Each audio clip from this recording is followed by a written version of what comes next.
shot.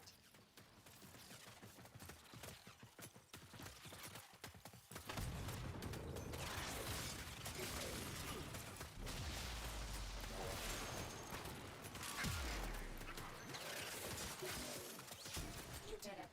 The Navar cannon is out of operation, but we're not done yet. Find a command center. The command center controls the Navar cannon's telemetry systems. Use it to take out that galleon.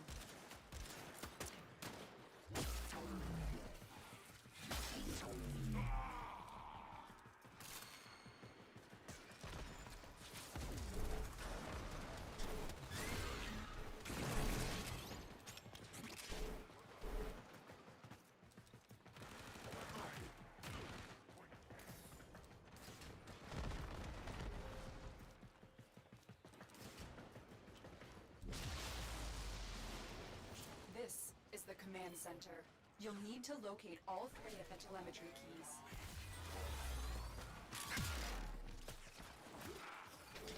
That's the first key. Insert that telemetry key into the console.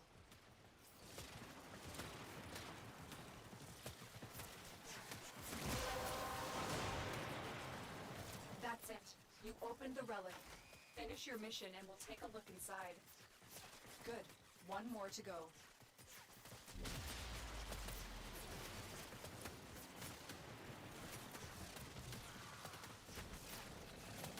That's it. We have triangulation. Protect the console while I reprogram the cannon's telemetry.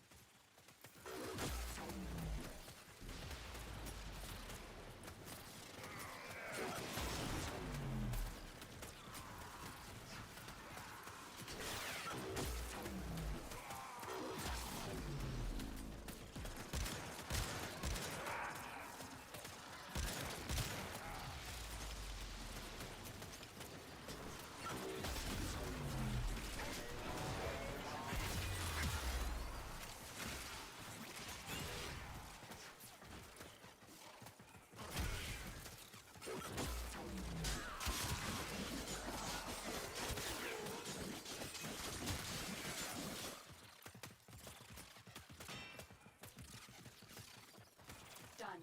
The cannon's telemetry has been reconfigured. Return to the cannon and pull the trigger.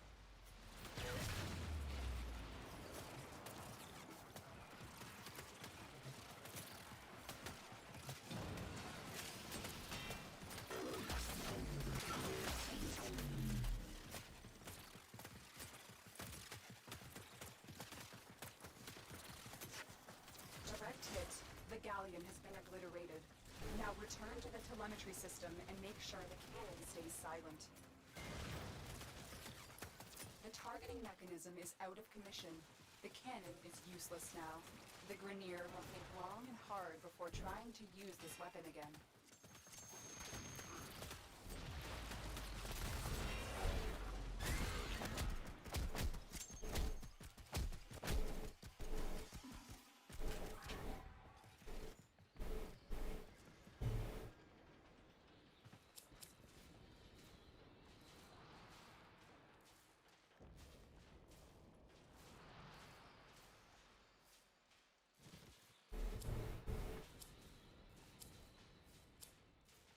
You know, I'm seeing the bitrate's not quite good right now.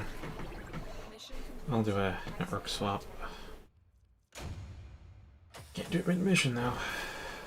Can't do it mid-mission. That would disconnect me.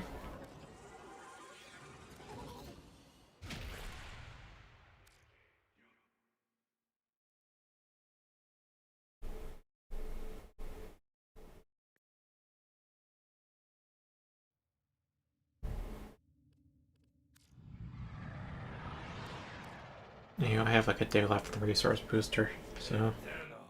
It's your lucky day.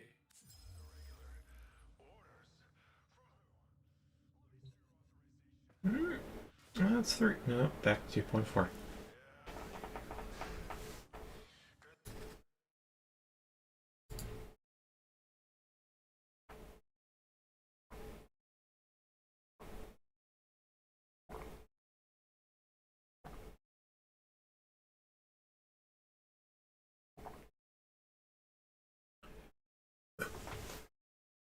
That's looking way worse.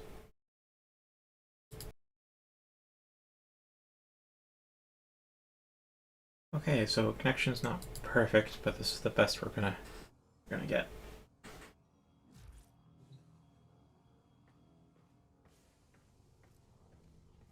Operator, the system needs you. Will you begin another mission? Today I'm just doing rad shares, but I'm out of traces, so we're doing Requiem stuff instead. I'm gonna try. Yeah, try reducing the bitrate a bit, because I've now learned from the YouTube stuff that 3K to 6K is what's considered 1080p. I'm at 4K. So if I bring that down to 3.5K, and I forgot to hit apply. No, that applied. Alright. That should help with stability anyways.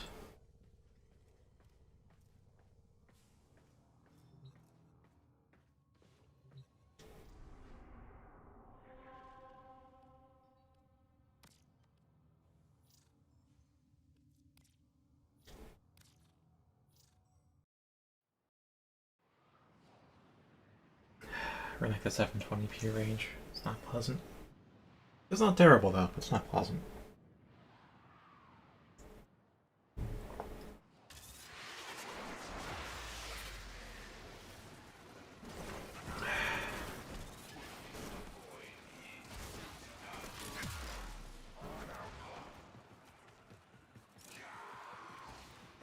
They're dropping reactant.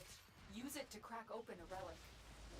You are going to need more reactant if you want to open that relic.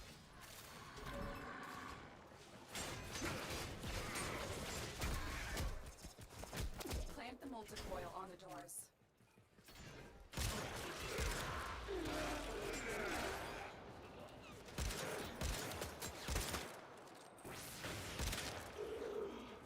Defend the multicoil while it melts the locking mechanism.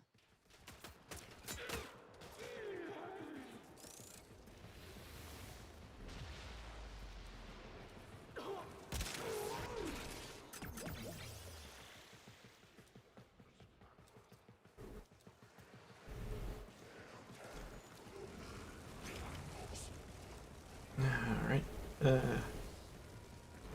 Wait, what's... There's an energy leech over there. The gates are down. Get to the nav. Oh my god, there's an energy leech over there. Alright.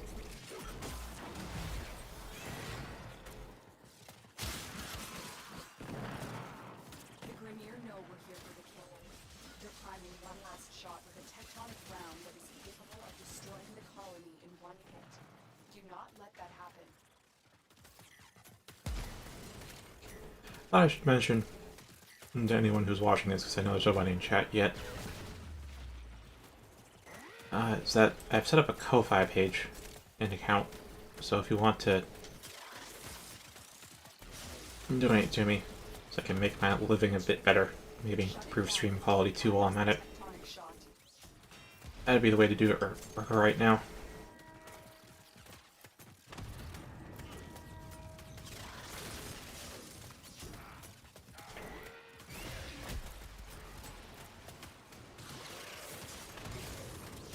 That's it. The Grenier are no longer in control of their cannon.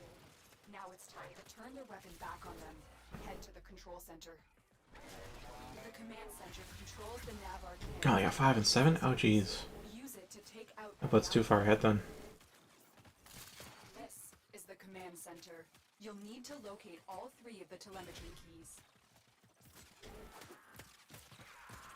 Is it Ko-Fi or Ko-Fi? So like, their standard message for like asking for donations is buy this guy a coffee. And, you know. Ko-Fi, K-O-F-I. Yeah, you could pronounce that coffee. You know, I wouldn't, I'd see it as a alteration on lo-fi. One more to go. Like lo-fi beats to chill and relax to. That's why I say Ko-Fi. Yeah, it could be coffee. Maybe they have somewhere on their site the way to pronounce it. I don't know. That's it. We have triangulation. Protect the console while I reprogram the cannon's telemetry.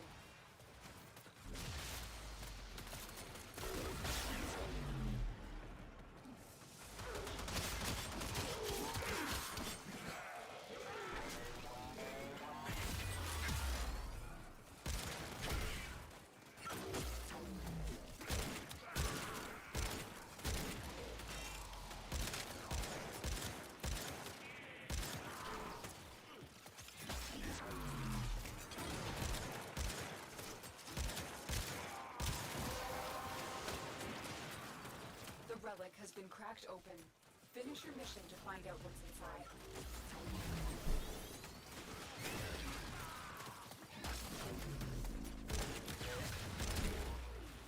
Done. The cannon's telemetry has been reconfigured. Return to the cannon and pull the trigger.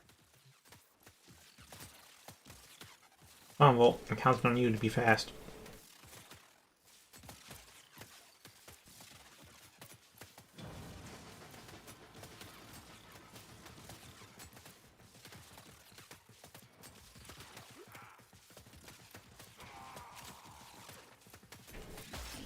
Direct hit. The galleon has been obliterated. Now return to the telemetry system and make sure the cannon stays silent. Not much of that packet loss. What is that?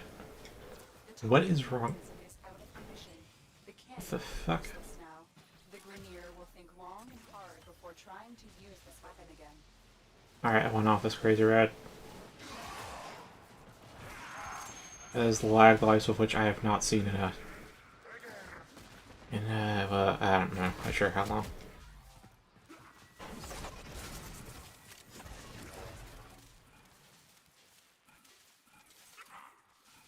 Oh, they're taking the red herring. Oh well.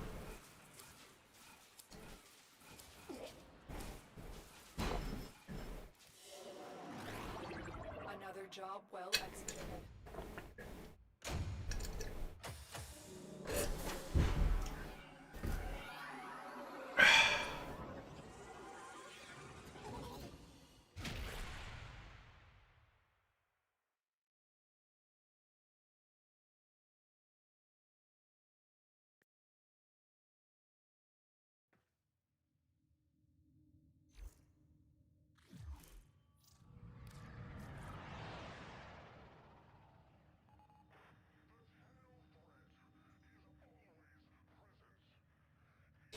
I wonder what a power of 2 gets to 3K.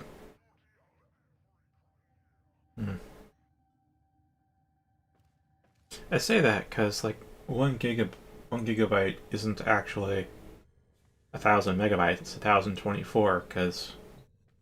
Oh, that kind of answers my question, doesn't it?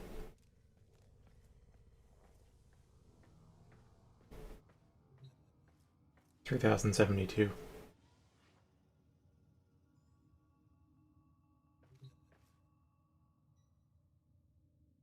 Still transmitting at 4 kilobytes, even though I've set it to 3.5. It's fine by me if it goes over, but like, there's a reason I reduced it.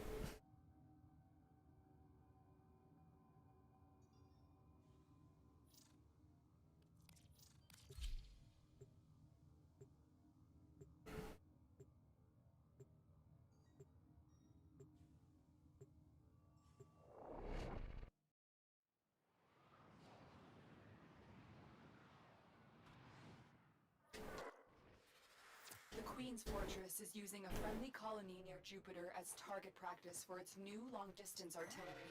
Breach the fortress and destroy the cannon. The fortress entrance is heavily reinforced. You'll need that multicoil to destroy the gates.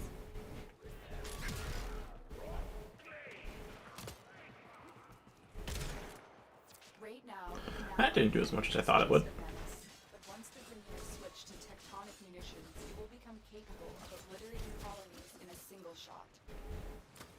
Void fissures. You need them to open a relic, but are you confident you can withstand their fury? Someone's just mashing on a counter, I'm not sure what. Found fissure. Look out for reactors. Throwing away at something. Plant the multiplier on the the doors. Defend the multicoil while it melts the locking mechanism. The gates are down. Get to the Navar cannon. Alright. I'm golden. Actually, I'm also doing this solo now. It's fine. They're priming one last shot with a tectonic ram that is capable of Okay. hit. Do not let that happen. Use that reactant to open a relic. The reactant is working on your relic. Find more.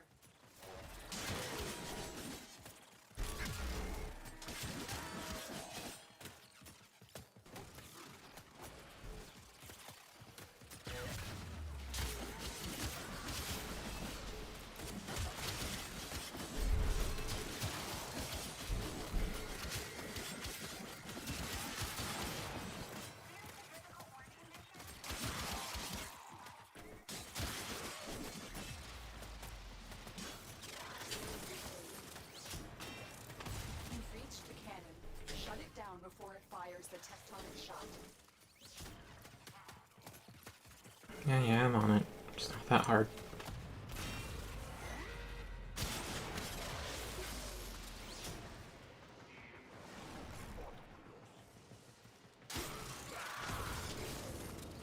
You did it. The Navar cannon is out of operation, but you're not done yet. Find the command center. The command center controls the Navar cannon's telemetry systems. Use it to take out that galleon.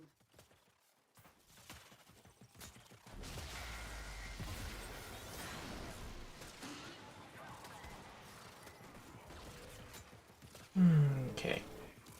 This is the command center. Wait, I'm at 3. You need to locate all 3 of the Okay. telemetry. How am I gonna do this?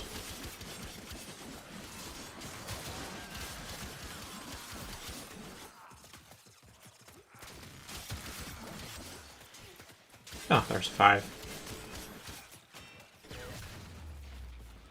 Okay.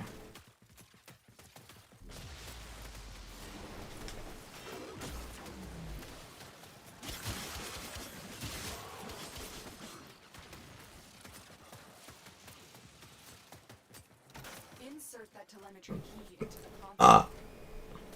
That's the first key. Let's do it this way.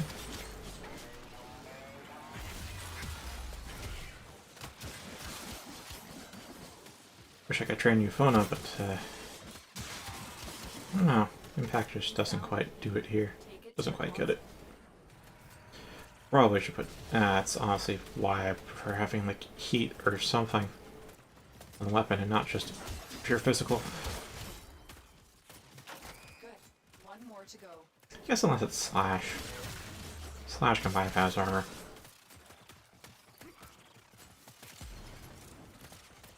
It deals less damage to armor, but can still bypass it. Take it to the Dot can.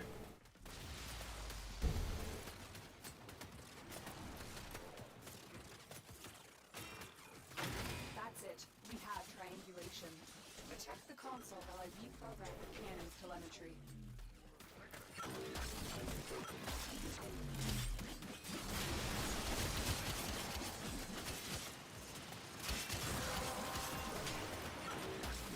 That's it.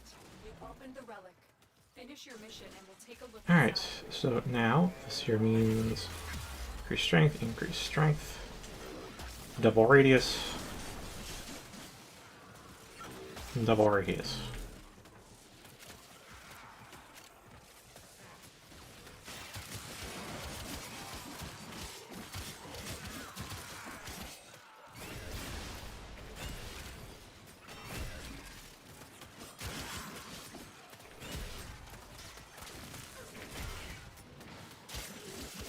The cannon's telemetry has been reconfigured. Return to the cannon and pull the trigger.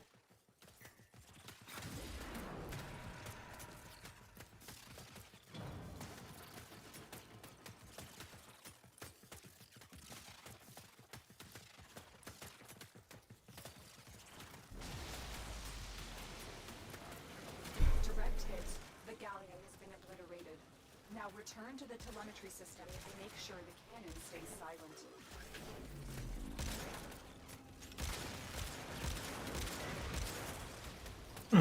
Which that's what that thing does a lot of damage. Out of commission. The cannon is useless now.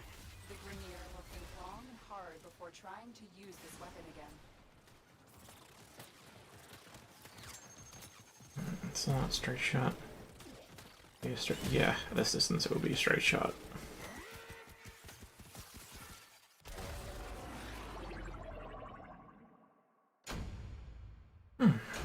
What did I get? Oh, Orphan Sliver.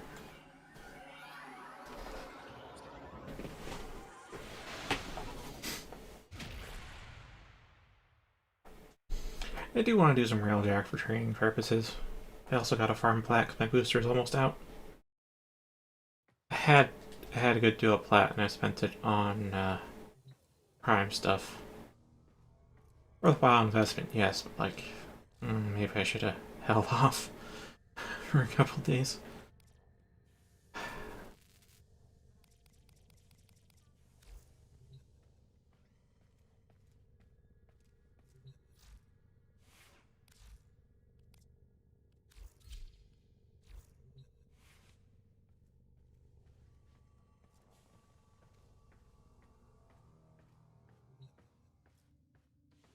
I don't know, bit rate seems fine, packets seem bad.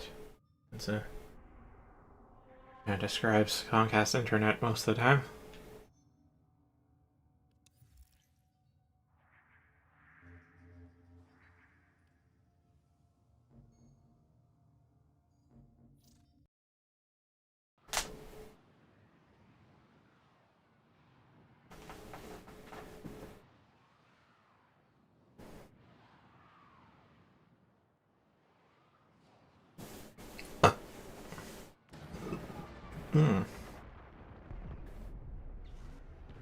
Multiple bogies. Man the guns. No, I'll hit up forward artillery. Rupture sealed. Good job. They called some friends. This pilot's not a... Cruise ship has punched in.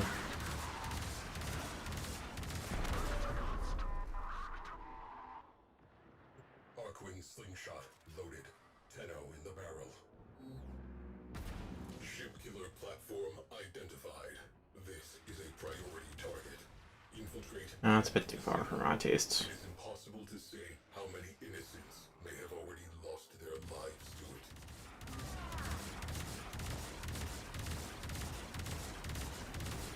I get not wanting to use Tether on a single ship, but like... God.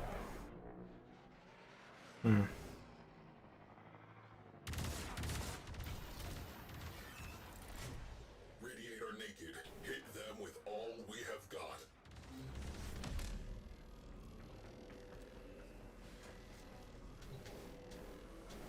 Like... There we go. Oh, you have low flux capacity. I'm feeling this is not one of those, not gonna be a well-equipped ship. What are those at? Munitions max? Should you even be in the Vale?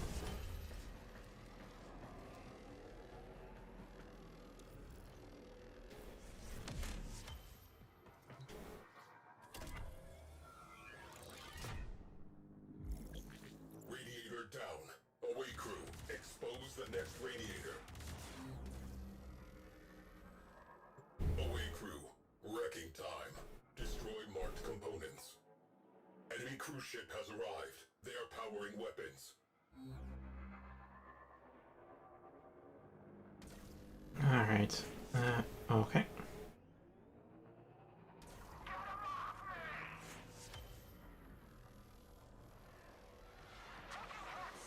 Oh, it's not great.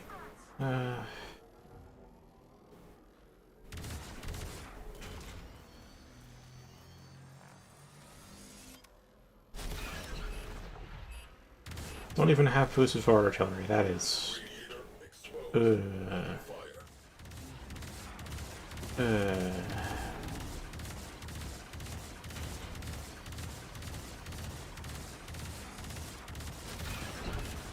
Alright, cool. Maybe the first one was dead. Tenno disembarking. Can this guy even dodge? Like, you should have vector maneuvers. Boost, right? And drift? You have to have at least a 7, yeah? Go here. Marking sensitive system. Maybe not, maybe not.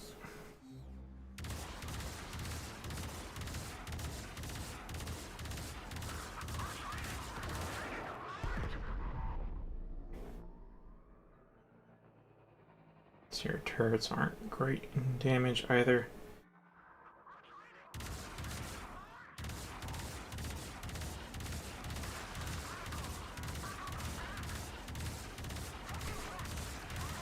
Oh, we're at 13 out of 55 fighters. Oh, this is not going to be pleasant. Mm-hmm.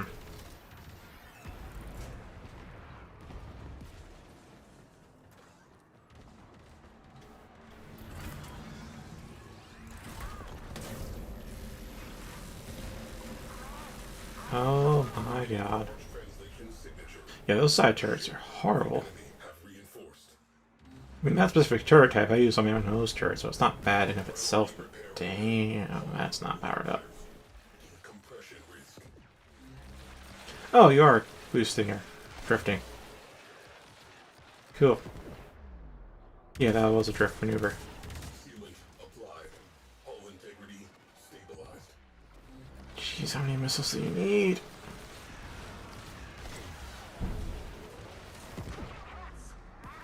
How many missiles do you need? Seems like it's cheap artillery.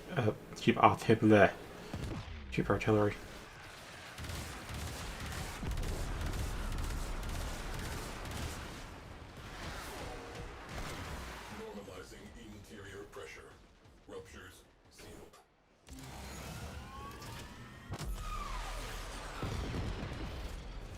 Okay. Ruptures sealed.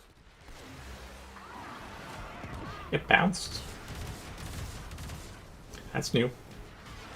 Hull integrity alert. Hull rupture. Catastrophic Alright, decompression. finally I can shoot one. Okay. Oh, I can't aim.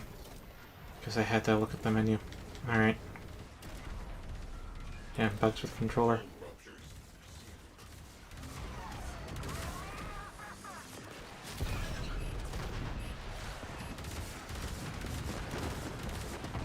scratch one cruise ship.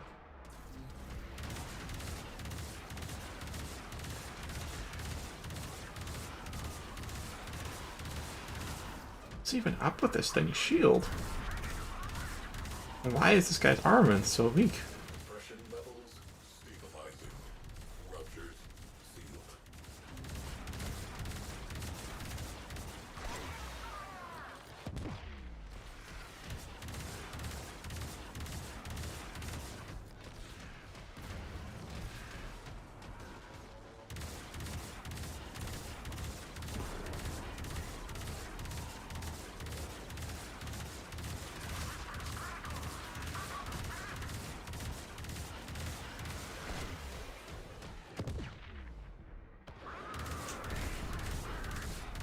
Okay.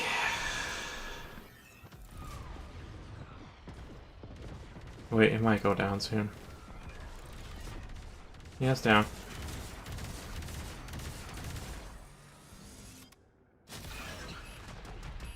Breach risk contained. Ruptures sealed. Now let us get boarded. Ground sleds inbound. Roll out the welcome mat. Repair order. Hull rupture. Omnis, go. Hull ruptures sealed. Cruise ship has gone bye-bye. Alright. Alright. Oh gosh, that's close. Maintain Yeah, that thing was low enough. Didn't need to use a missile. to break. Gate crasher. Grenier cruise ship.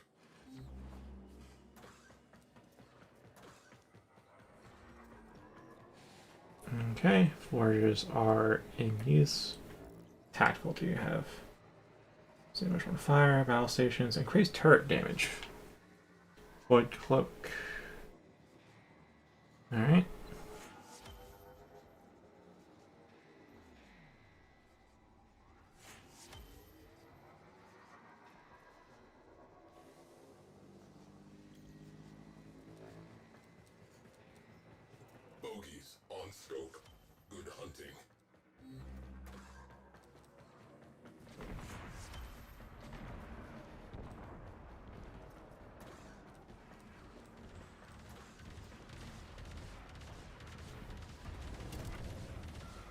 Are we on dome? 3. Got 3. Okay.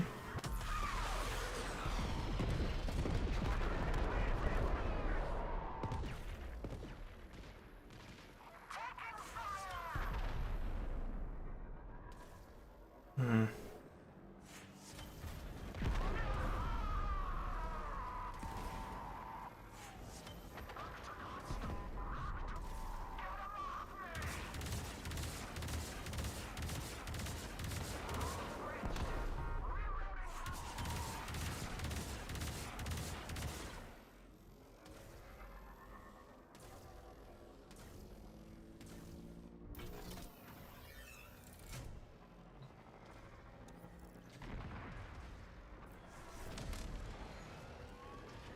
Ah, cool. Now the forgers are up, so for one, get yourself some flux energy. For 2, max out off our domes. 3, make more flux, and that's it.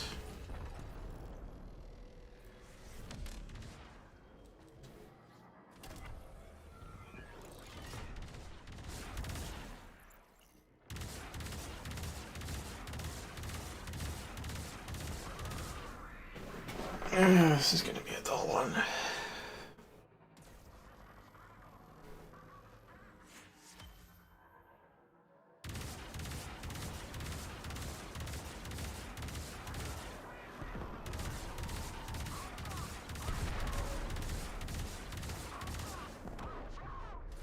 Incoming attack craft.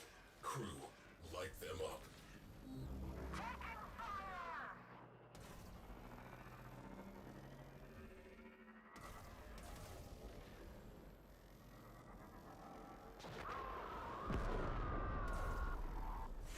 Alright.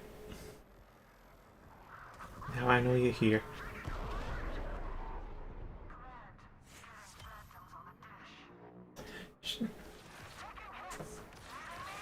Well, did she say something then before dishes? Because I don't see anything in my chat. Wouldn't have to check that later. Hull rupture. Sealed before we suffer a full blowout.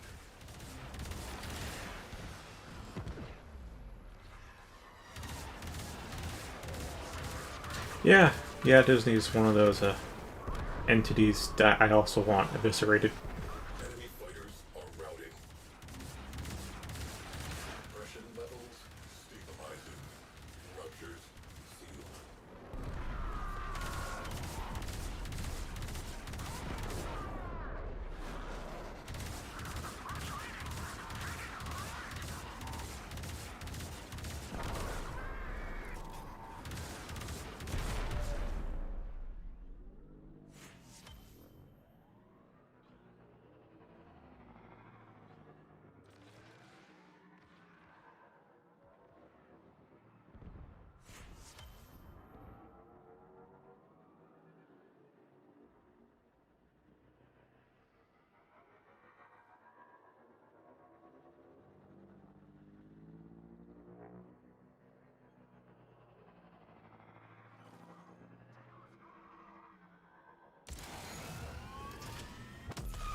Ground sled launch. Optimists inbound.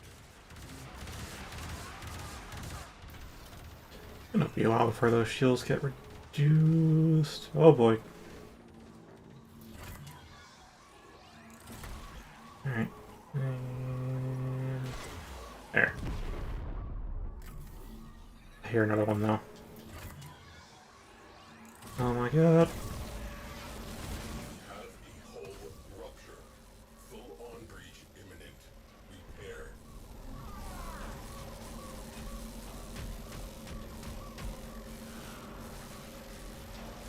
Rupture sealed. Good job. I'm not sure why that stopped, but oh god, we got boarded anyways. Prisoners, your short lives are about to become crap dipped in misery. We are burning. Deal with it. Fires extinguished. Oxygen levels normalizing. Can't handle it by yourself, can you? Team, stand by for offensive support.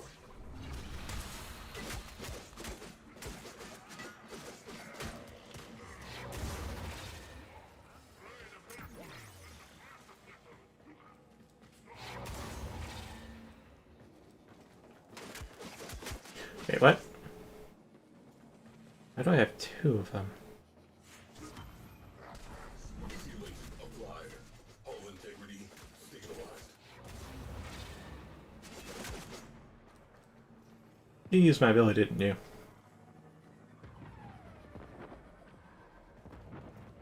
Oh, I'm gonna leave that last X-ray to you then.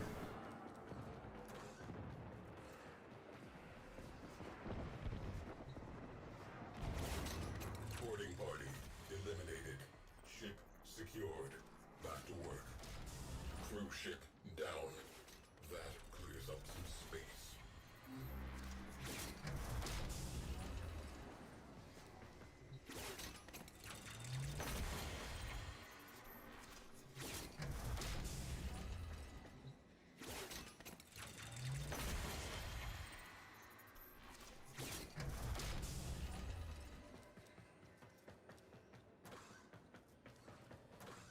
Okay.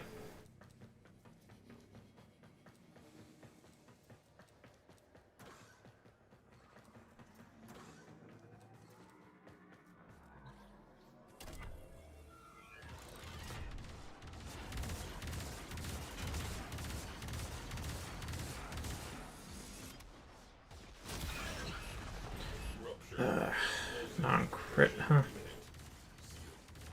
Nope, have to get rid of the bubble first, otherwise I'll shoot that.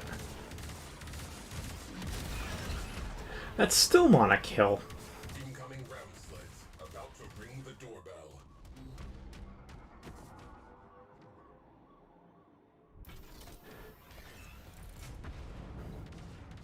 Normalizing interior pressure. Ruptures sealed. Hull ruptures sealed.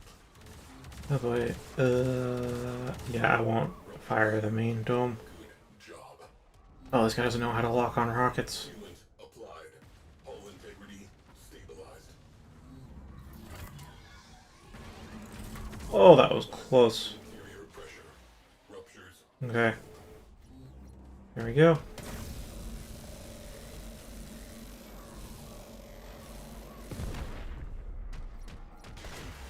Curious if that'll blow it up. Hull rupture.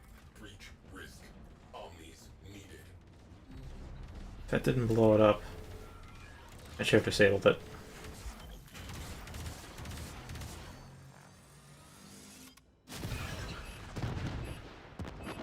Yeah, kill it for 0 damage. We have one less crew ship to be concerned with. Direct attention to remaining targets.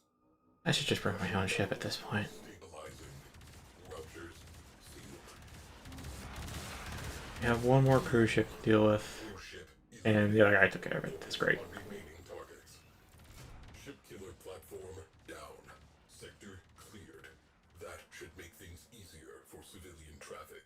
Closing out the mission.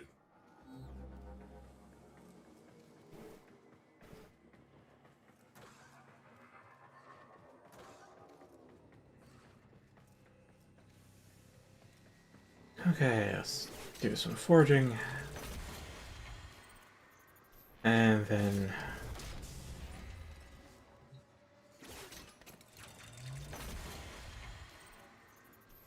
dude, like, past like 500 meters, maybe even less, it's like really fucking hard to spot any kind of loot out here in space, so... if I don't get it, I don't bother.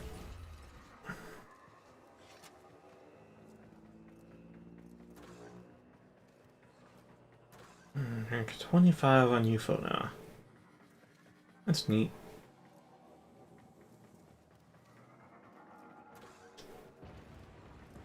Synapse is 28. How does it look once we factor in the bonuses? Oh, so very, very close to max rank Synapse. Very, very close.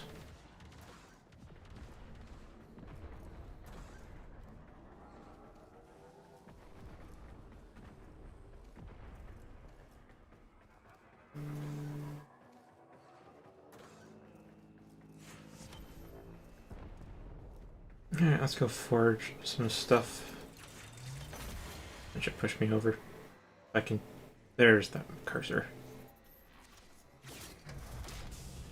Some XP for forging.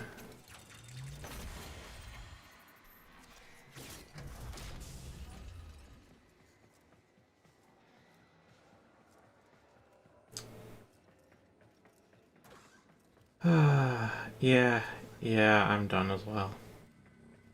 Not sure if I'll say that. No.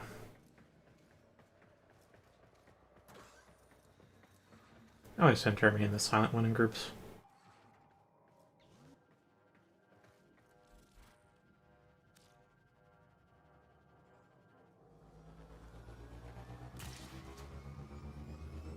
Oh, this guy's got the Quellor and I think the Pennant too. Yeah, you got both. A dinky ship like this, you actually got that stuff. Cool. Oh, it's still not enough. Ah. Mission complete. Excellent work, Tenno. That was a really fast loading of Dojo. Simulator has been Really, really fast. be risk at safe levels.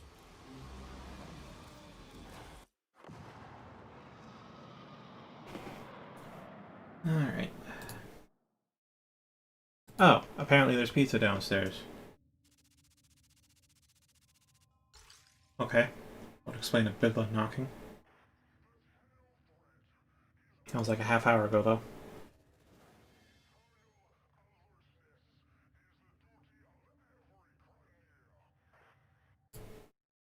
Okay, let's see about getting something on.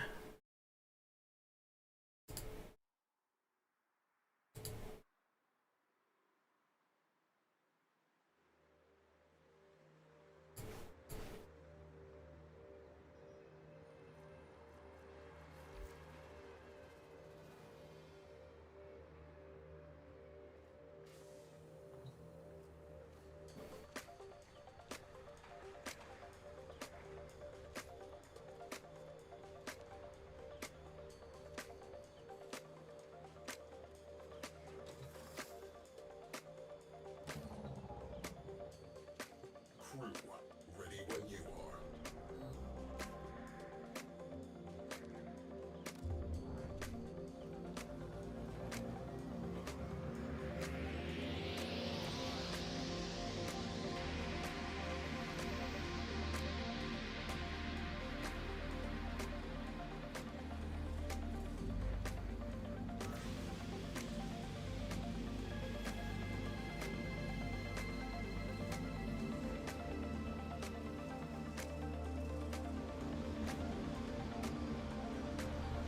Tenno disembarking.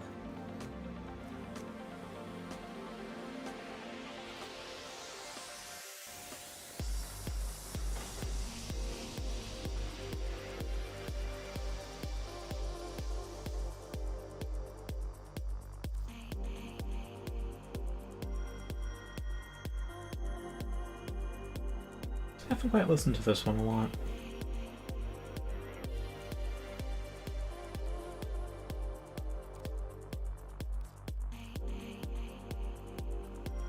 Just to say I don't quite know if it's good or not.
Oh, the game point's got sentience. Alright.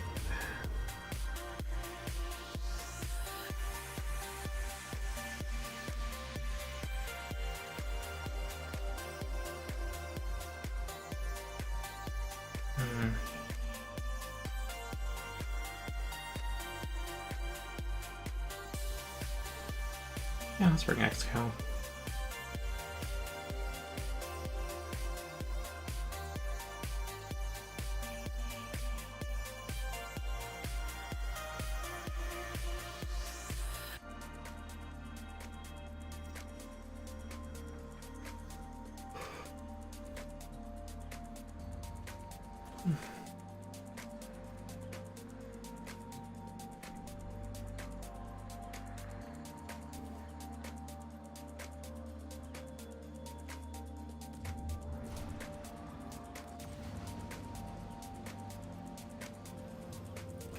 Alright, this is the last railjack node I have yet to do.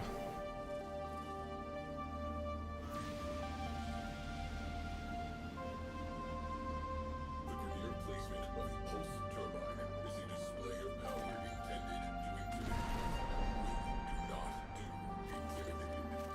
Operational objectives updated. Fighter launch detected. ODs closing in. The enemy have called in a cruise ship. Situation evolving.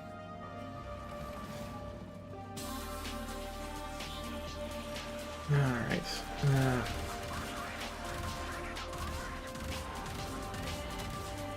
Oh, these hit scan too. Or are they just really fast? Can't really tell.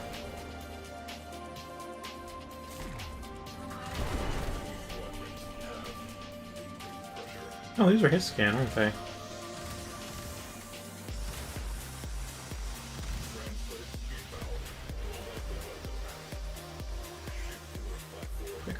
Lock. Alright, let's sneak underneath that cruise ship. Make distance from the ram sled. And turn around. And see, there's two ram sleds.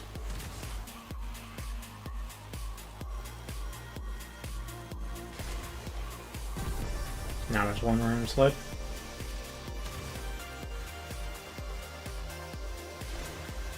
Okay. Get taking care of it.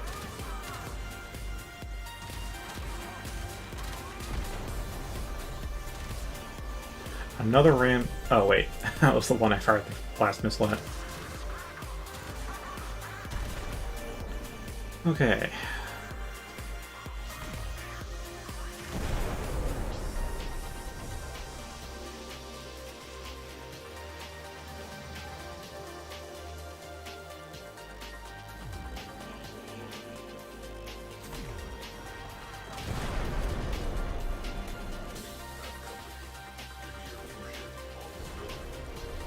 Alright, that should be all the fighter cover down. Yep, fighters are down.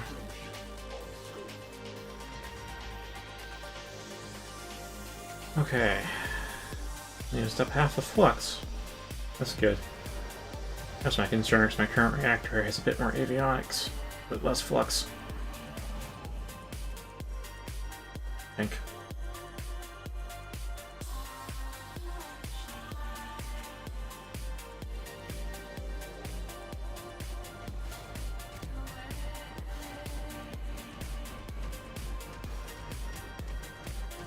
Well, that thing's the enemy of this. Oh. Oh, now I don't know what the difference is. It wasn't that my reactor has less flux in it, it's that I took off a mod that doubles my flux capacity.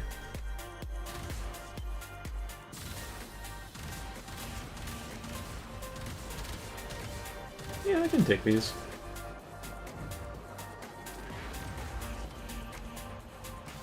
Nose turrets are actually pretty decent.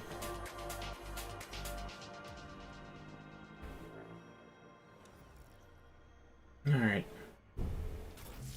New void cloak. And let's do some sniping.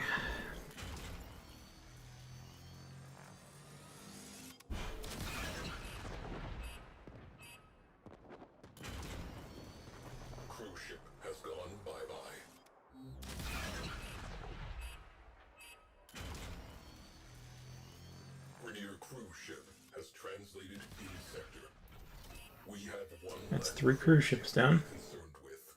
Direct attention to remaining targets. Heads up for the air cruise ship.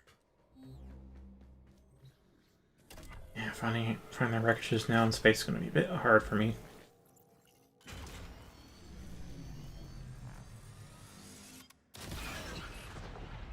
Alright, that's another one down. Well, I have a little bit of breathing room. Let's forge.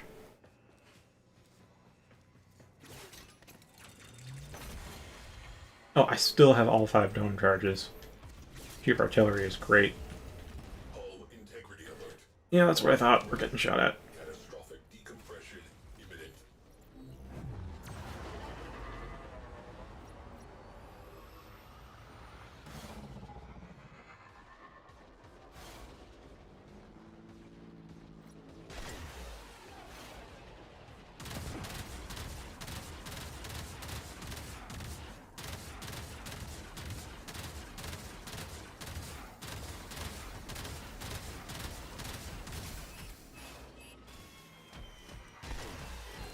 Ram sleds inbound. Prepare to repel boarders.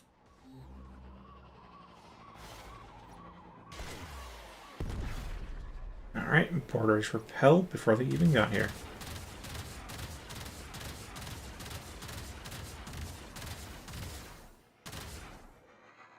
Okay.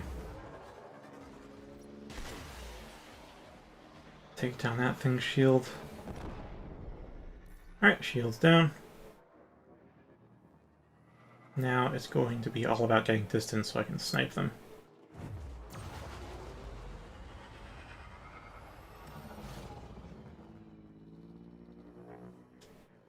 It should be decent.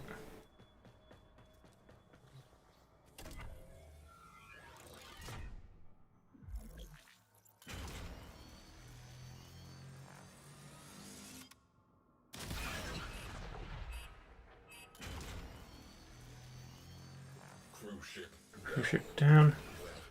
Last cruise ship down. Cruise ship reactor has detonated. Pretty.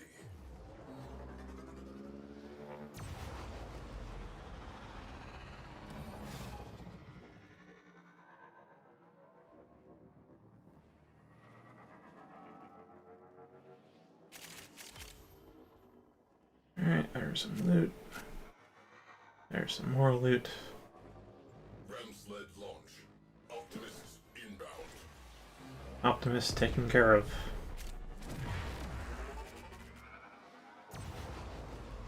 I need to take care of this goddamn ship code platform before I do anything else. It's the thing shooting out ram sleds at me. That's not good. That's not good.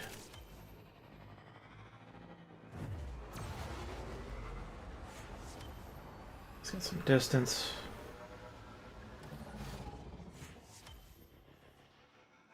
Eight clicks is hopefully enough. Not just 8 clicks, but let's go underneath it so we don't have line of sight on that cannon. I do not want to risk that thing shooting my ship while I'm away.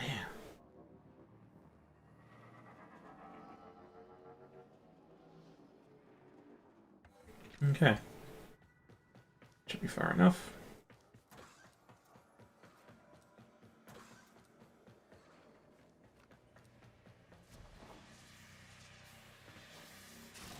Breach risk contained.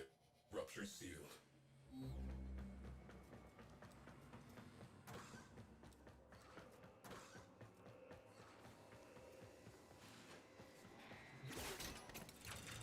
Alright.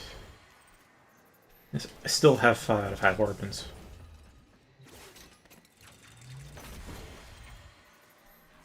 Alright, that's flux done.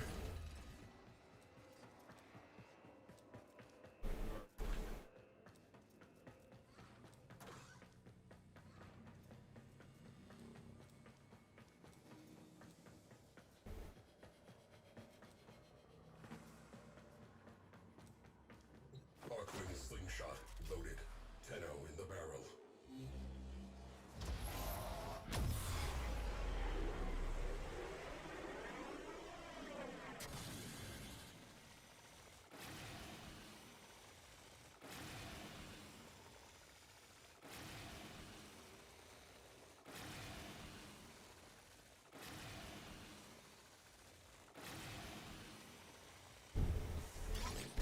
the minimum safe distance is.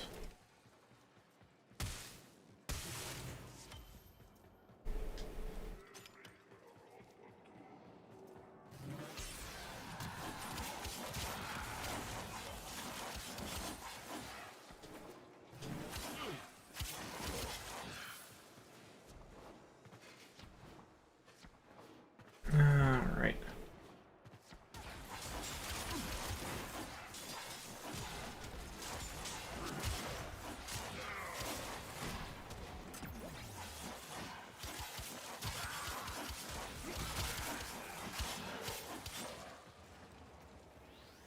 That should be everybody. At least for now. Now to hack a bit. And we're good to go. There it is. Blast that radiator. Yeah, in a bit, Si.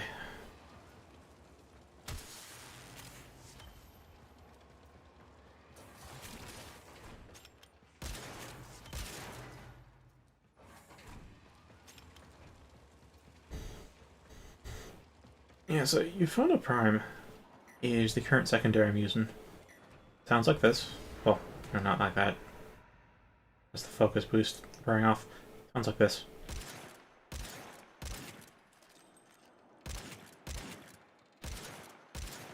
It's a primary and secondary fire. You might have heard the difference. It's a bit subtle. It's a hand shotgun. Lever action. You twirl it like a Terminator. And the primary fire is slugs with pinpoint accuracy. So it's basically a hand cannon or a hand sniper. Got the scope. And secondary fire is buckshot.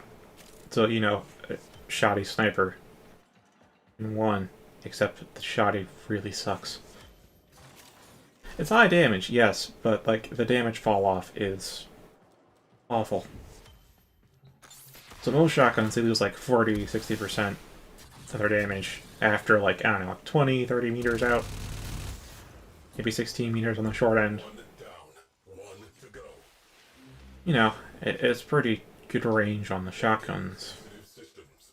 Trash the place. It on the realistic side for what you can actually kill people with. You only lose maybe like 30% of the damage or something, half damage, I don't know. Euphona Prime. Secondary fire. You start losing damage at 6 meters. Yeah, 6 meters. Which, by the way, that is the length of my melee weapon.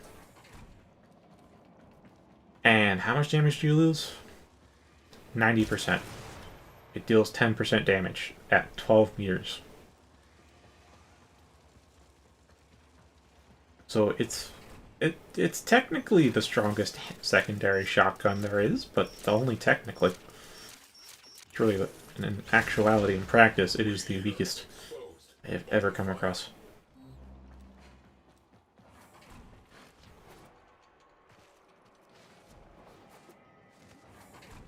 To really use it for the primary, secondary does come in occasionally. You know, if you do actually get point and blank and just think, maybe, just maybe, it'll deal decent damage.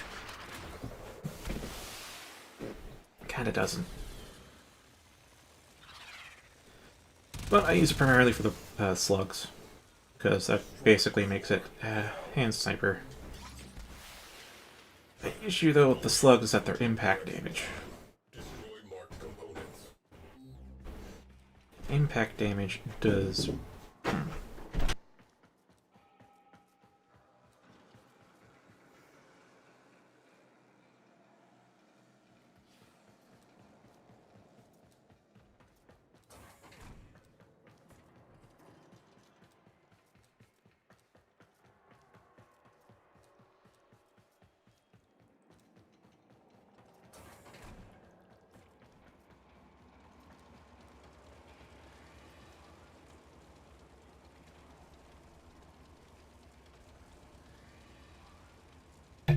Unwelcome interruption. Where was I?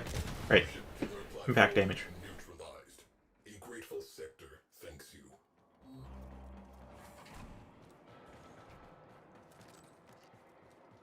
So, impact damage is, well...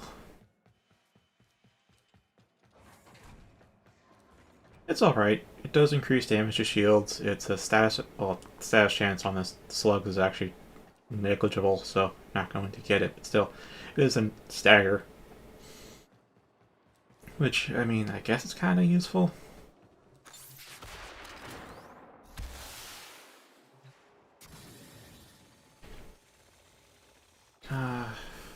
But it deals reduced damage to flesh.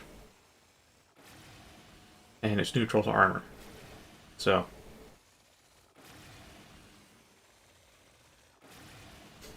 especially when fighting the Grineer, who have a lot of armor and no shields, this thing basically just does reduce damage. Strengthening enemy craft. Get on board and shut It's it down. kinda eh. At least I'm finding it kinda eh.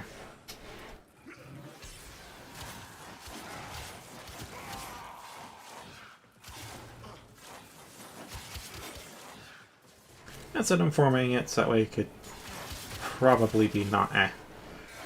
I've just gotten this crit chance up to 100%, so it's always a crit. Which is good, because the ribbon I got for it, which is the reason why I'm even using it in the first place, has crit damage on it, and base damage, so this thing should hit hard.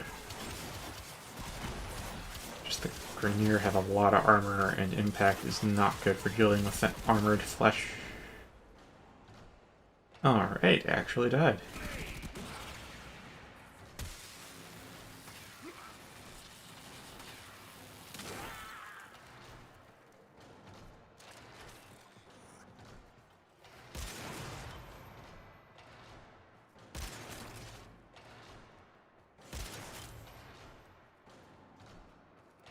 Yeah, I'll have to upgrade my Umbral mods at some point. Some point.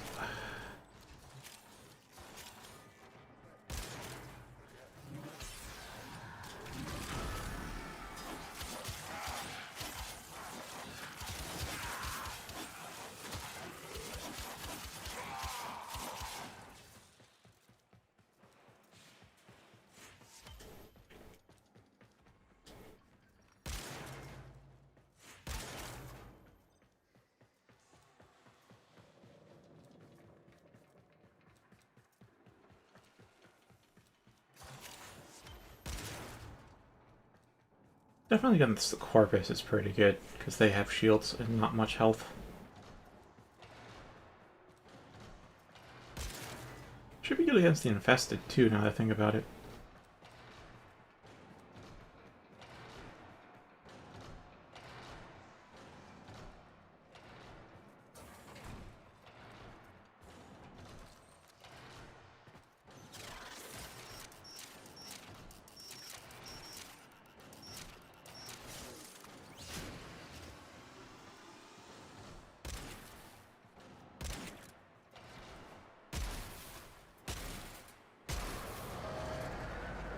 Exterior weak point exposed. Open fire.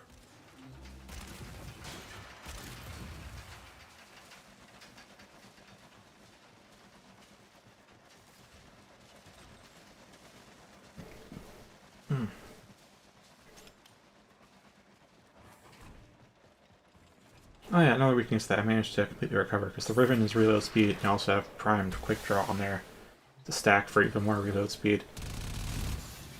But it's like, it's 5 shots, then you have to reload. And it's a 2-second reload for 5 shots that you can fire off. Potentially 2.5 rounds per second if you have lethal torrent on there. So it's 2 seconds of firing followed by 2 seconds of reloading. It's not good. But I brought that down to like Bingo. 0.7 seconds? Radiator. Or is it 0.9 seconds? I got it pretty low. It's pretty nice now. So it's just increasing the damage so that it's a bit closer to at least doing heavy damage, if not one-shotting. Opportunity. Core is exposed. Key components marked. Destroy them. Oh yeah, now that you're here, I suppose I should mention the fact that I set up a Ko-Fi account and page that's now linked in the description. I didn't I had it set up yesterday, but didn't mention it because I was still looking into how taxes interact with donations. And I've learned that I don't have to report anything as long as it's less than $20,000 in a year or less than 200 transactions. And even if I do have to report it, I don't have to pay taxes on it as long as I don't give anything directly in exchange for donations. You know, like merch or what you do on Patreon. Like if I did Patreon and I'd have to give you stuff for tiers, that'd just be a hell of a lot of work for me to come up with stuff and then maintain that. But also that then those donations would be taxable because you get stuff in return. You're basically buying some from me.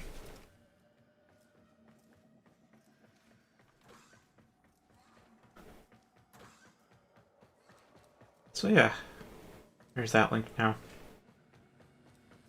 there still is the Ashes of Creation referral link, which I've honestly taken out the long descriptions for it. If you're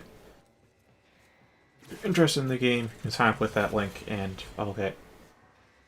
It's a referral, so I get a little cut.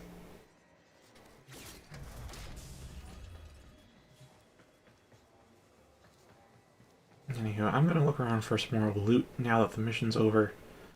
I know I missed some cruise ship wreckages. And then I'm gonna refine and head back to base.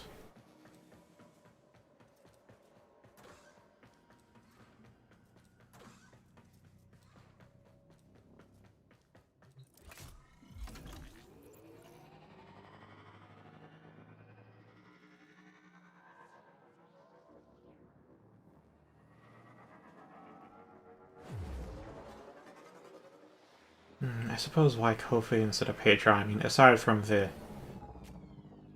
having the expectation that there be tiers with rewards on Patreon,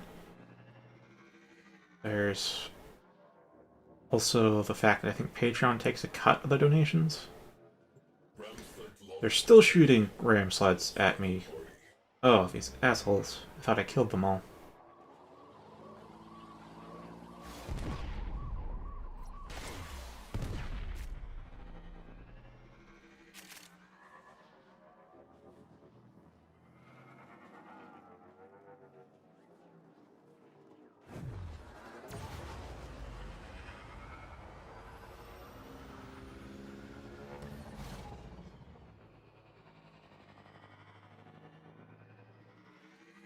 Even the pulse turbine has some ram sleds to spare. What the heck?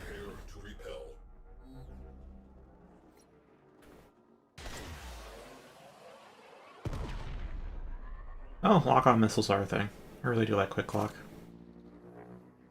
Reducing lock-on time by 75%. That is great.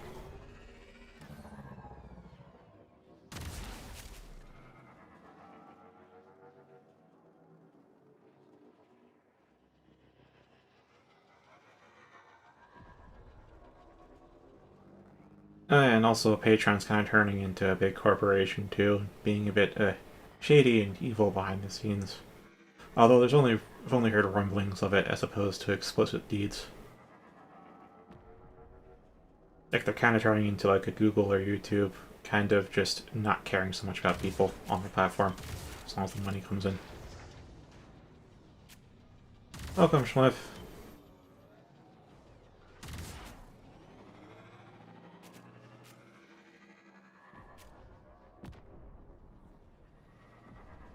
You have become undeaded.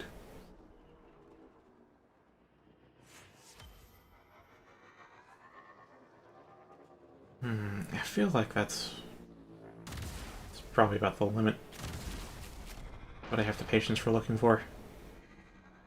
They get real hard to find.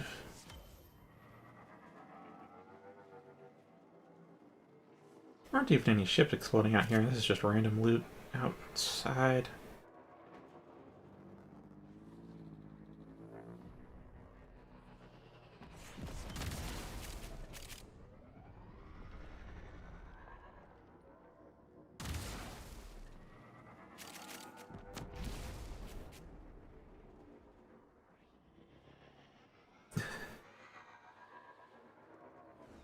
Isn't it always?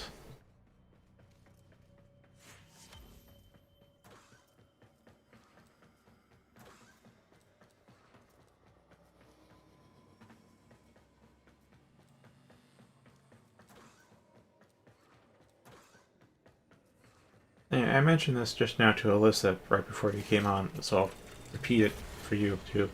I made a Ko-fi account, or Ko-fi, however you want to pronounce it, for donations. That's linked in the description for the stream.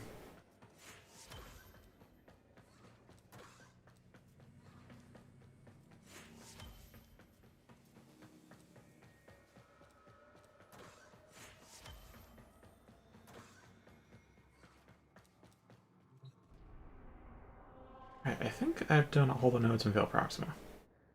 Yeah, I have. I have.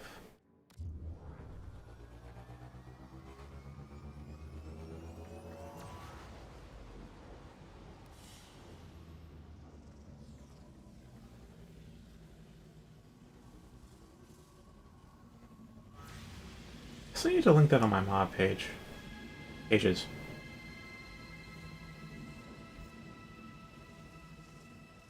There's actually a guy on the Nexus that said, why don't you just link a Patreon on your mod pages, because people are definitely willing to pay for this level of quality whether you ask for it or not. Like, that hadn't fucking occurred to me. That would be an MMORPG. That's... Gosh, it's a bit hard to explain, because I know there are a lot of misunderstandings about it, especially in past years. But it's a fantasy MMORPG that I took interest in that is being transparent in development and being developed by guys who've played MMORPGs most of their lives, and so they at least know what they're doing and know what they want. I backed it on Kickstarter, so back when I had cash, because I may have mentioned this on stream or not. I probably haven't mentioned it when Spliff was on stream, but my family may be poor, but I got good enough grades in high school that I actually, between the financial aid from the government for my family being poor and the scholarships from the college, I had a full paid ride for my degree, to the point that I was getting a refund each semester. So I had some money then, and I spent that on a Kickstarter, so I have a lifetime subscription to that whenever it comes out. Yeah, so how the referral link works is... I haven't explained much about the MMO, have I? I actually haven't explained this to people in a long time, so I'm not sure if I can explain it too well. But I'll explain how the referral link works, is that if you just make an account for Ashes of Creation through that link, then I'll get a 15% cut of any kind of purchases you make for the game at any point, including the subscription fees.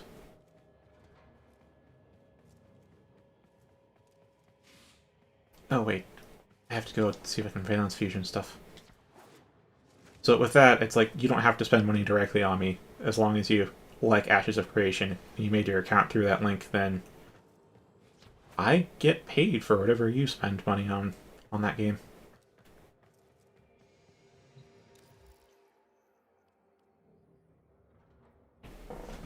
Gosh, I think they're heading into the alpha stages lately. Actually, there should be an alpha later this month, but I'm not sure if it's under NDA. I'll definitely have a key to it, for myself, because I backed on a Kickstarter, so I have access to nearly all the testing periods. I don't know if I'll be able to stream it or not. Depends if there's an NDA.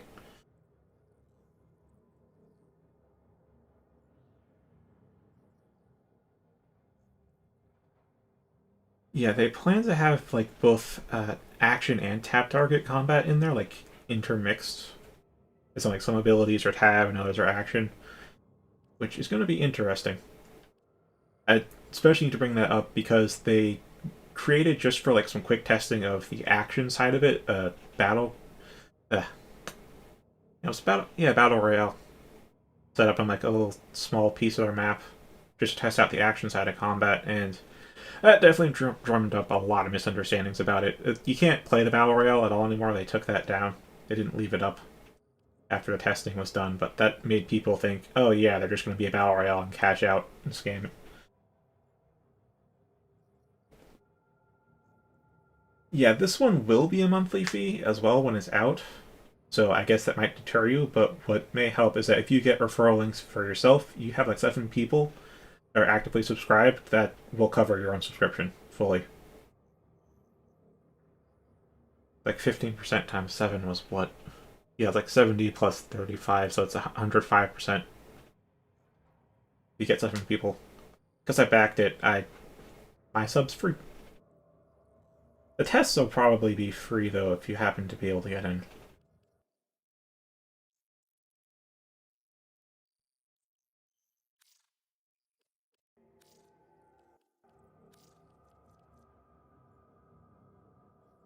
Ooh, ooh, ooh. Okay. Alright,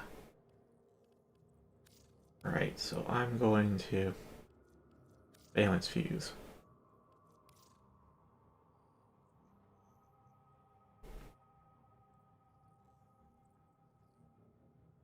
Option 1.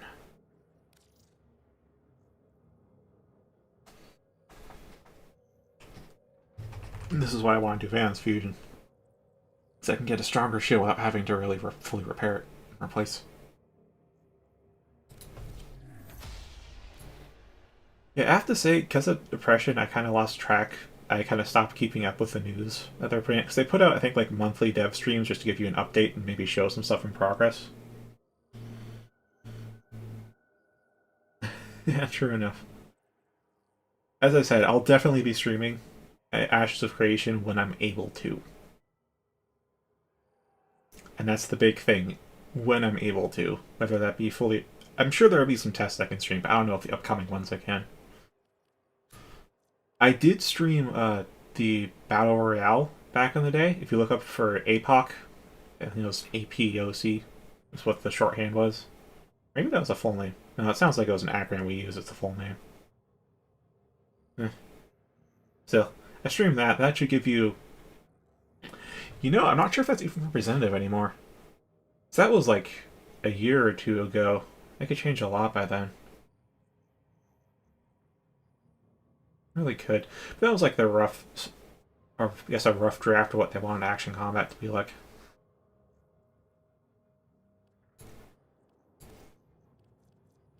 Alright. Vidar Carsonox. Okay. So no turrets that I want. Again, no missiles other than the dojo made ones.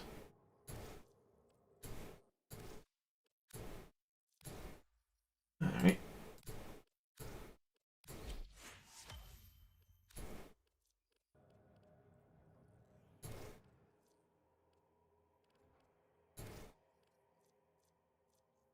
Oh boy, okay, how to...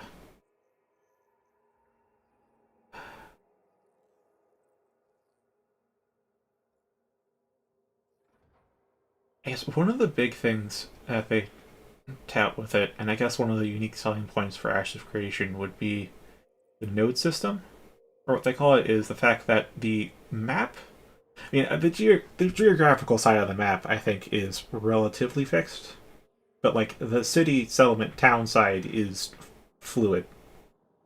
It's not players build their stuff because that leads to kind of arcade type shenanigans where you kind of run out of land, and the incumbent players kind of own everything. That's not going to be fun for new players, but they instead have nodes, like specific spots where like there's camps out in the wilderness and stuff, and players do stuff that generates XP for themselves, for whatever. Doesn't have to be any kind of XP in the vicinity of that node, and node will like take a share of it. Once that hits a threshold, the node levels up, and your camp becomes a little settlement, and the settlement can become a town, and then the town can become a city, and then the city into a metropolis. And as it grows larger, it starts to kind of lock out the growth of other nodes nearby because it needs to take that land for itself to grow larger. So you'll have nodes coming into conflict as they try to grow larger. But that also means that each server will have a different map and different stuff available because you also have different content tied to different cities. Like, as the city grows larger, it could end up unveiling a dungeon as it excavates for more stone, that kind of thing. Or it could wake up a dragon because it grew too large and just got too close to its habitat.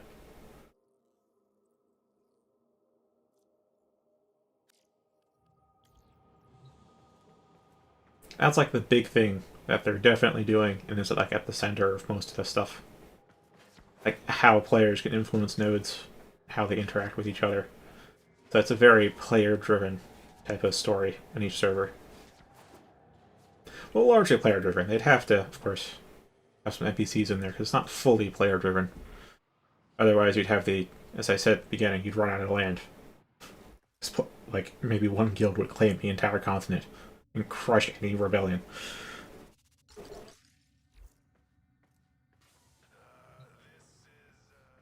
Mm.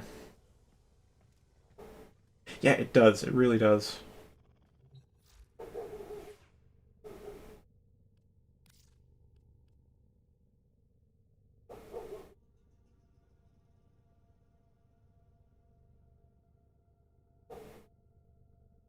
So yeah, there's like different specialties for the nodes. Like it could specialize in be a martial node, a divine node, a scientific node, which all give different bonuses to the citizens of that node. So there's like reasons to want different types of nodes, aside from just the content they unlock, but also the benefits they provide. And then how you can, of course, de-level a node is through sieges, as in PvP battles. So like you actually have, I don't know if it would be another node, another guild, or something declares a siege on a node. And there'll be, last I'd heard or read up on it, there would be like a countdown timer for like a preparation phase, and the length of that depends on the level of the node. The higher the level, the longer the prep, like maybe up to a week. And then the siege happens, and you have that week for both attackers and defenders to really prepare, or attackers could have more since they can prepare in secret before declaring it. And if they win the siege, if they manage to, I think it was claim the central. Just, gosh, I barely remember, I vaguely remember how the first rough draft of how sieges would go. Well, if they win the siege, then the node can be destroyed, as well as all of the little homesteads that players have made around it, or rather that they were allowed to make around it, can also be looted. And that's how you de-level a node, so that you can grow the neighboring one.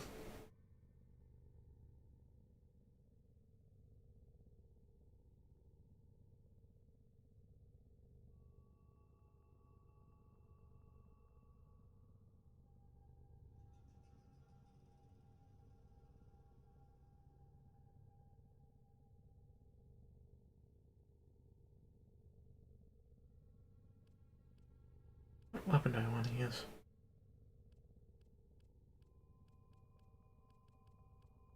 Not sure which weapon I want. Oh, wait, maybe? Maybe. Stick with the Scourge. Or actually, it is training, so I'll go with none.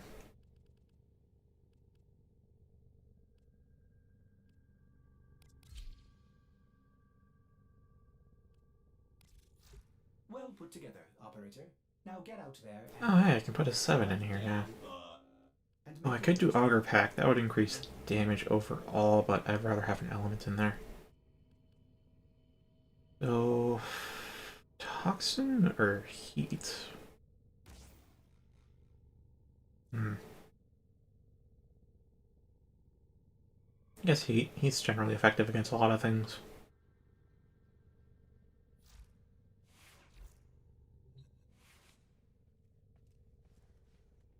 Yeah, you can look into it. Just, if you decide to make an account, be sure to use the referral link. That'll help me out. If you get into it.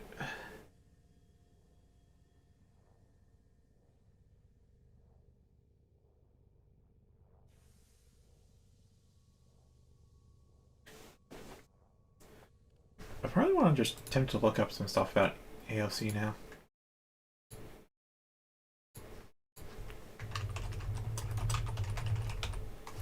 I won't show the site because the last devlog I think I watched, they wanted to working on a new site to put out, so I don't think I'll show you the old site. You can definitely look it up though. I think it was on Yeah, they think they broadcast on Twitch and then they post the replays on YouTube.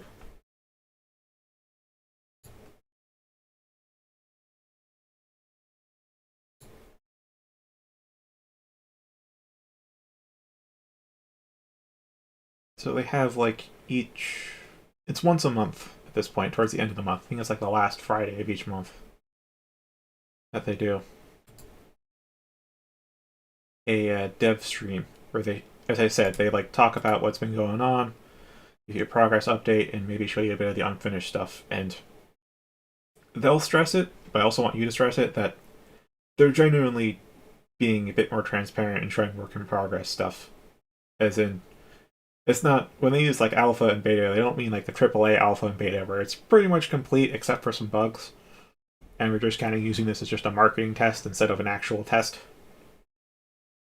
No, they, like, this is like indie, or maybe a step above indie, because it's definitely higher budget than indie, but like that kind of early access type of alpha and beta is what you should be expecting, despite the budget being pretty high for this. And it's not being published by any kind of big publisher, because the creative director is somebody who was in, I think it was real estate before this. So he has some deep pockets, and he's self-funding pretty much all of it. Or close to all of it.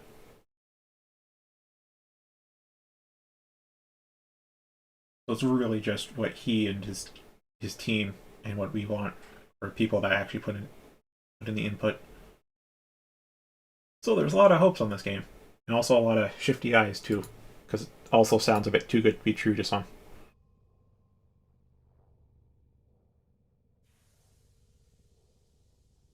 Yeah. Yeah, if you do get into an AOC test, like, no, it should be playable. I don't think they'd release anything that's unplayable, but like there's gonna be issues. And they're gonna probably list the issues as well. Even in like the stuff that they show, they've had bugs crop up. There's like, well, we're just gonna live with this. We're gonna show them the bugs as well.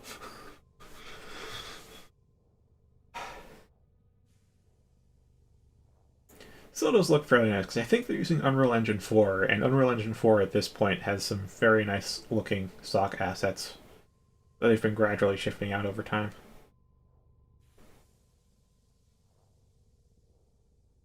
Yeah, if you want to think about it, just like a couple of years ago when I actively followed it before depression kicked in, damn, it actually does look quite a bit different to my memory. Hmm. Anywho.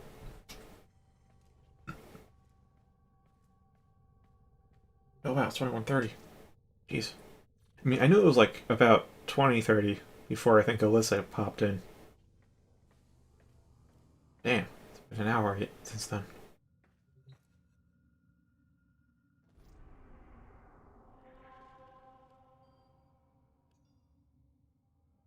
Oh, just spy? Just spy. Eh. Oh no. Alright, I'll get some Kuva then. I want to do Requiem Fisher so I can build up some traces. I've mentioned how good they are. I want to farm traces and still get Plat.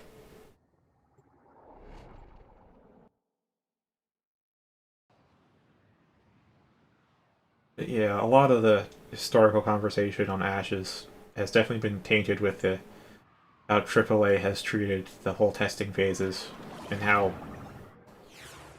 players have come to assume that anything shown is the final product, While a fellow Tenno operative raids the ship for much needed supplies. or whatever they say is gospel, when actually what they mean and what they keep repeating, but new people aren't there to hear. Shut down all systems. Is that literally everything is a work in progress. This is just like, it's like the production build when you have no fucking clue what the end product will be. You're just trying out shit. They're showing that.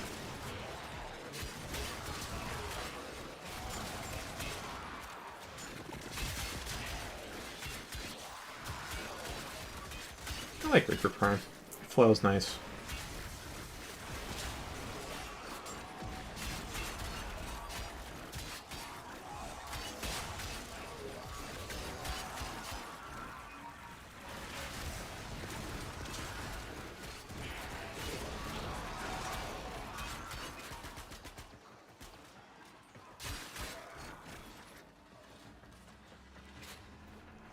Oh dude, it can take me like 2 or 3 hours to finish my dinner sometimes.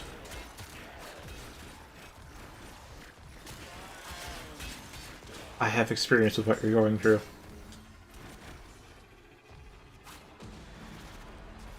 Life support on the way. I need to get Nidus at some point, as well as Zaku. There's like 8, I counted 8 frames that I'm missing out of 45. I have most of the frames in the game at this point, and that kind of stupefies me. Because I really have only been playing this for like a third of a year. Holy crap, a third of a year. 4 months. Like, I only recently hit the 4-month mark. I'm like, damn. I've delivered a life support capsule to the area. Activating it will buy you more time. But it come a long way. Hey, friend, the old cove. Now what do I do?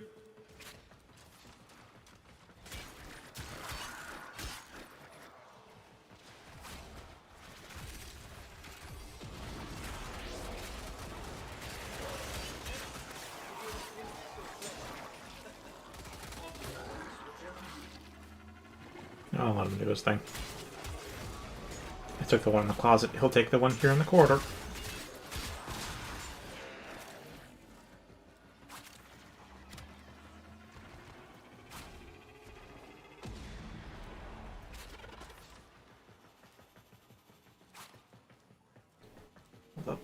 There we go. Life support incoming.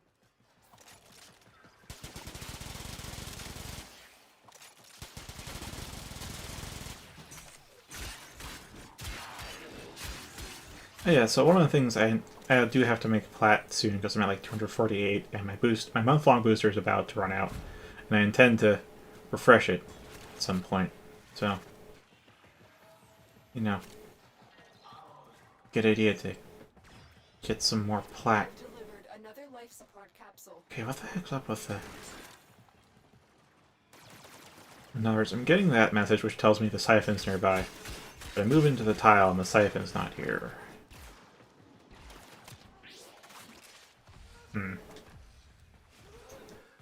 Must be near, though.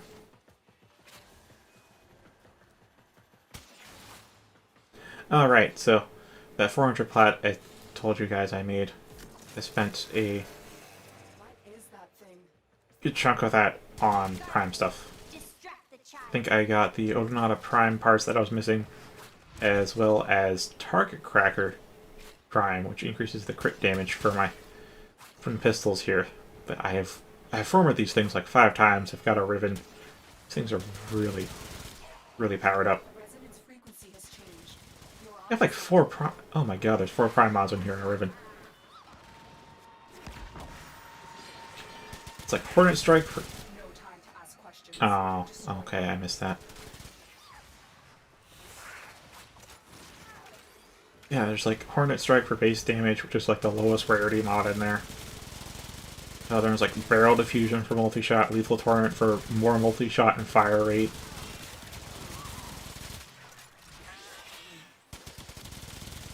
And then there's the Ribbon mod, which of course is the highest rarity thing in there. Kind of.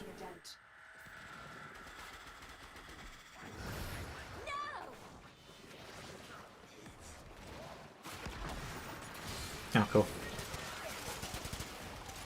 And then we have like primed something. It's primed crit chance, then primed crit damage, and then we have primed reload speed, then we have primed heat damage. It's like 4 prime mods in a Riven, and 2 gold mods, and then finally a silver mod for base damage. When you need it, extraction is ready. That worked. Your operator form is key. Target the Like, other damn, I have outfitted these Axomati primes.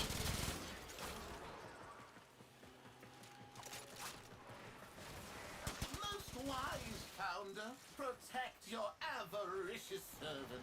Oh, yeah, so that treasure guy you just saw pop in, if you've done a certain quest, then he'll drop a coin when you kill him. You pick up the coin, you use those coins to farm Protea, as well as some other stuff, but you can also use them to free the guys your operator form to strike. in the cages. because I tend to... It was a long time before I did the quest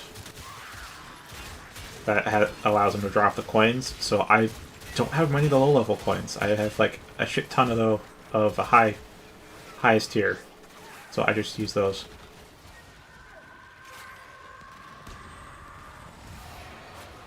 My siphon! My Kuba! You're messing up. Yeah, like he's already been killed, so he drops this coin. Not one bit. Pick that up. Good work, Tenno.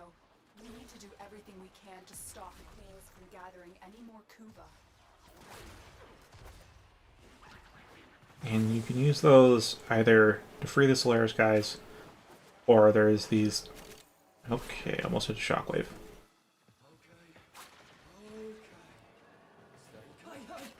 Critical life support levels. There we go. Extraction is your best option. Oh, come on, don't cock block me like that, you stupid corpus.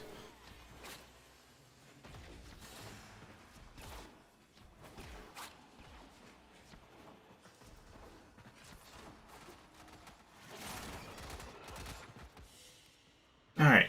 Mission complete. Excellent. Yeah, then there's the golden hands, which is the other use for the coins. I think that's like the second of 3 uses. You are running out of time. Consider extraction.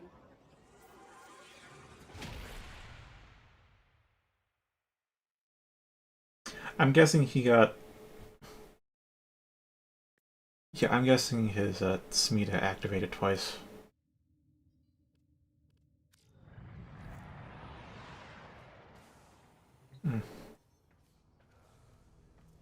Yeah, so the Smita Kava, it has a, I think it was the mod. Was it the mod charm or was it Mischief? One of those two mods. Where Smita will periodically give you a random buff. And one of those random buffs is it just doubles all the loot you get. Like everything. And then there's another mod called Tech Enhance, which increases the duration of those buffs. So, you know, no, not Mischief, Charm, yeah. 28% chance every 27 seconds to bestow its owner with good fortune. So a random buff. Attack Enhance is 30. Those buffs will last for 30% longer. What that means is that you can actually get the double loot buff, and Attack Enhance makes it long enough so that the cooldown ends before the buff does, and you could potentially get another double loot buff, which stacks with itself, so you have quadruple loot, and he probably got the Kuva Siphon while the quadruple loot was active. It's a really small chance for that to happen, but it can happen, and it's glorious. That's why people bring around Smitas a lot, because they want the double loot. I mean, I bought a loot doubler for like a month. It's really, really helpful to have double loot.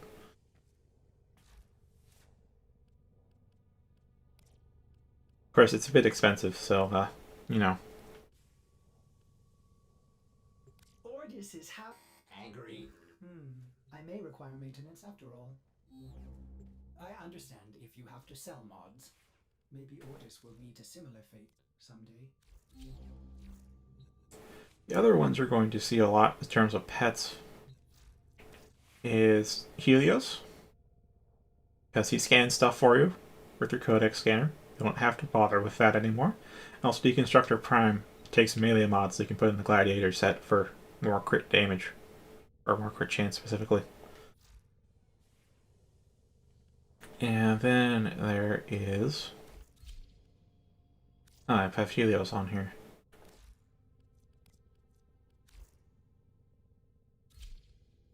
But yeah, the Panzer Vulpaphyla, because they just don't die. They really just don't die. Evolution, when their HP hits 0, they just turn into a different form. And 30 seconds later, they just turn back into original form, full HP. They just don't die. You never have to worry about reviving your pet, or Sentinel exploding for good. You just forget about them. Yeah. So, technically foxes, they use the Kava animations. Just in case you didn't quite realize that. And, oh, I don't have a med. Well, there is this too. Coming with Charger. You should be able to get that if you haven't removed the cyst yet. I think it's when you go to breed a Kubrau. If you have a fully formed cyst on your Warframe, when you try to breed a Kubrau, you'll see at the bottom an option to use the cyst in the breeding process. Operator, please The return. option will not be there normally if you don't have a fully grown cyst on you. So, I can't quite show you where it's supposed to be. Just know it's going to be there if you have a fully grown cyst. And once you have your Hellman's Charger, you don't really need to bother with cysts anymore, so this door will open for you if you have a cyst on you, fully grown or not. And then you just sit in the chair and your cyst gets removed. Orders would enjoy Purging this. If you don't have a cyst on you, that door will stay closed until you get the proper segment. serves you and your warframes. A necessary evil. And once you have the proper segment, you can then start feeding it Warframes to do the whole subsuming thing I've mentioned several times. You have to hit like rank 3 in Necrolisk. Which, when you can handle like level 30 to 40 enemies with kinda ease, that's when you should probably start thinking about doing demos.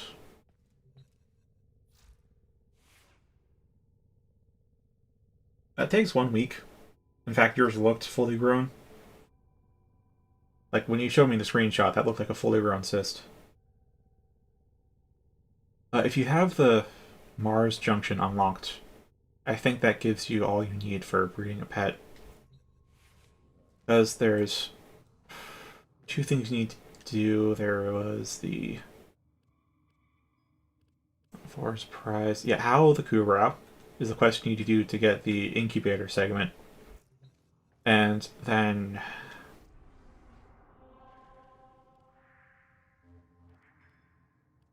I think it was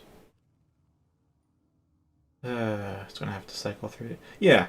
If you once you complete the Mars Junction, you get the power core you need to incubate. So you'll have everything you need to like run one to breed 1 Kubrau.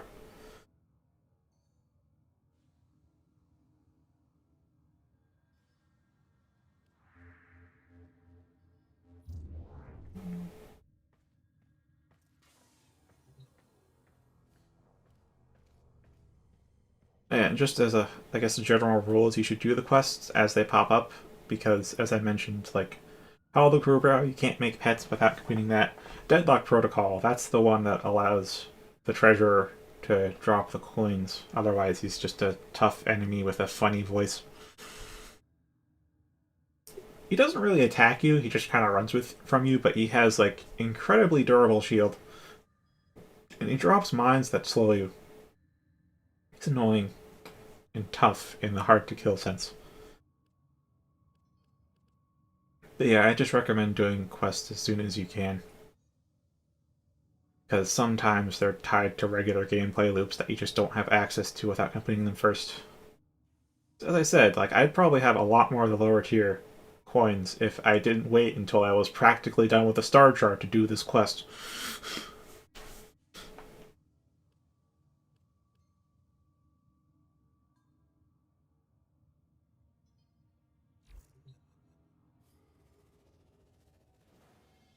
I guess I'd say one of the reasons that I think you'll hear advice of people saying not to do quests immediately when you get them is because sometimes you get the quests a bit too early and you aren't really prepared to complete them. That is true, but in general it's not. So I'd say stuff to hold off on would probably be definitely Deimos stuff. And not the nodes. These nodes, the mission nodes, you're fine. You can go through those whenever you feel like it. But like Cambion Drift and Necrolisk, you should hold off on. I think you have to do the quest The Heart of Deimos to unlock those. The reason why I should hold off on those is, yeah, let's just go in here. Oh, join the squad because I forgot to set the solo. I'll just say, like, especially if you do the bounties here, it gets very chaotic, and there's a lot of heavy units with a lot of armor that are immune to viral, so you have no way to quickly kill them unless you have absolutely overwhelming damage. So even though the level might say 15 to 25, it feels more like 40 to 50.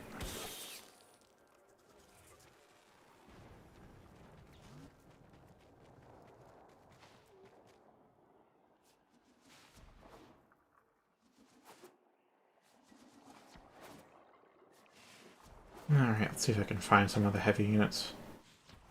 I could probably just do a bounty, honestly.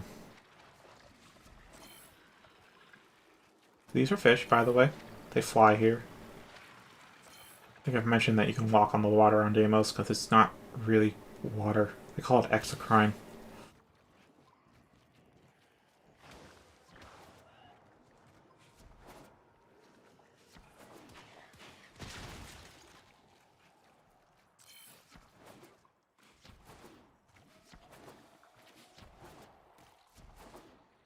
Oh yeah, if you do the Fortuna introductory quest, you get your K-Drive, by the way, which will help you with open world navigation until you get your Arc-Wing, because it's faster than sprinting in parkour.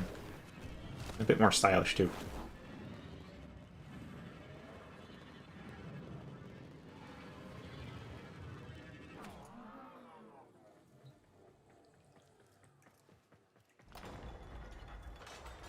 Get some distance, because I'm going to have a host migration.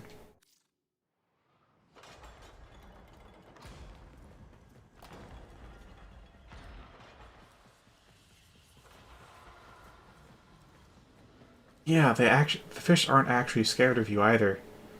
Or at least they mostly aren't scared of you. Unlike in every other planet where there's fishing, it is really easy fishing here.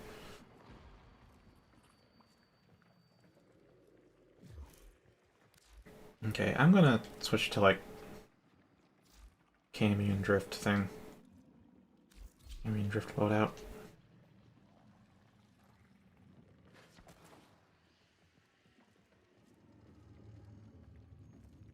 Rep also works a bit differently here. Speaking of, I should probably check what rep I can get. So most stuff, it's like, as soon as you do the bounty, you get rep for it. Here, you don't actually get rep, you get tokens, and then you trade the tokens for standing. So you can kind of farm out, like, thousands of tokens worth of standing, and then just cash them in over several days. Oh, magnificent.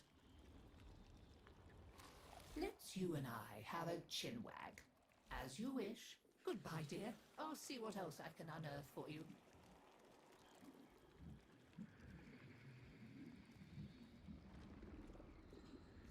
But yeah, you get to rank 3 with these guys, and you can get the Helminth segment for your orbiter.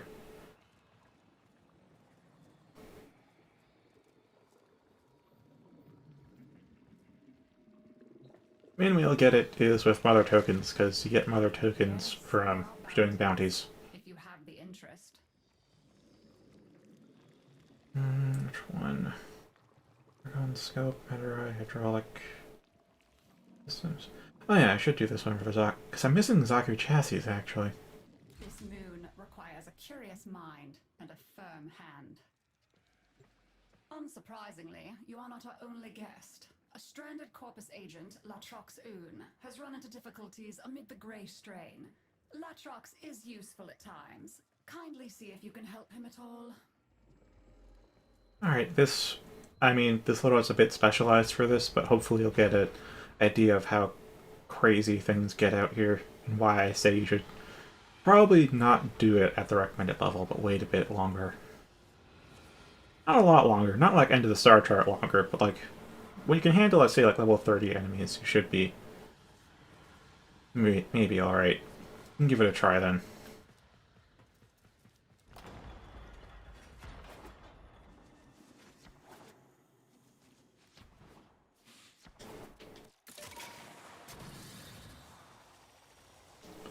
Oh god, we're failing the bonus on this one already. This guy is very bad at his job.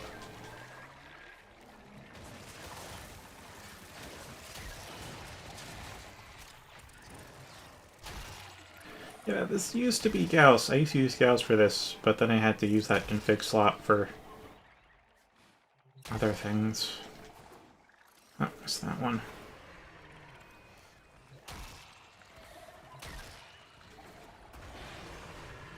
Got it. Okay, so there's these giant-ass things. This is why I use Mesa. Can I even... I don't think I can shoot that thing with...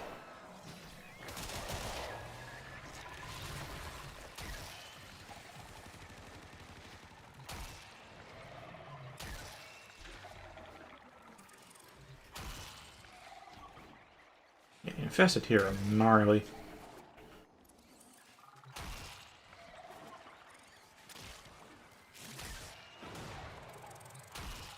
Is MR12 been doing this?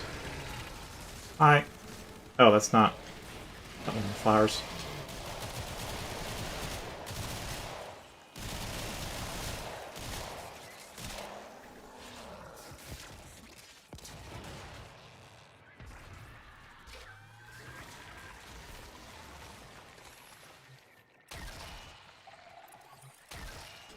Oh, because the other guy joined. Ah. Oh, I thought I could have a leisurely too. Oh well.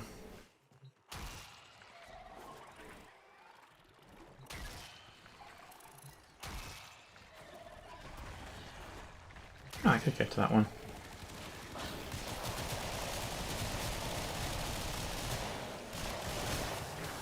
Ow. Okay. That's not good.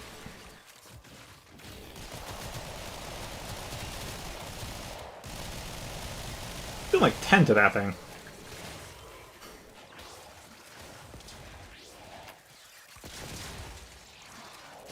Alright, that's all my damage buffs. Let's see what we get.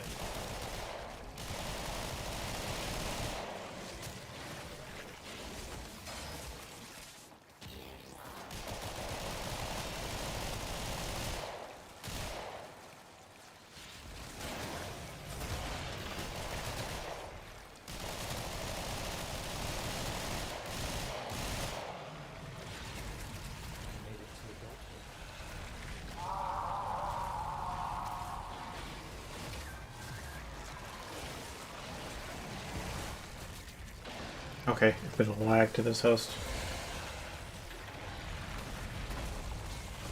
Yeah, so those spiky tendrils, that's these things doing. They're not pleasant. Not pleasant at all.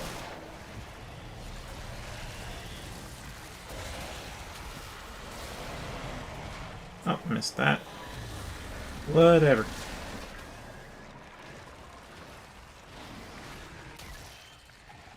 Oh, we have like 3. Wow, that guy was really bad at this. He almost timed us out.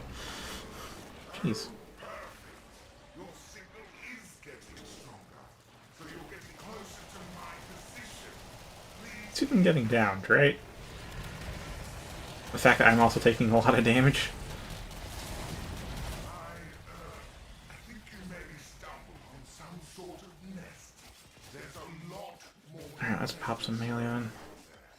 Guard yourself, Tenno. Protect to the immediate area from incursion.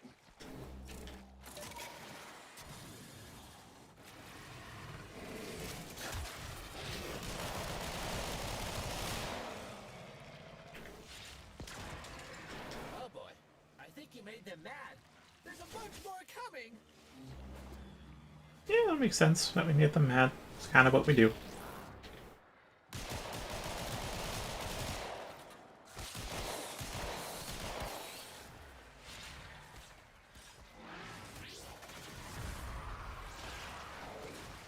Alright.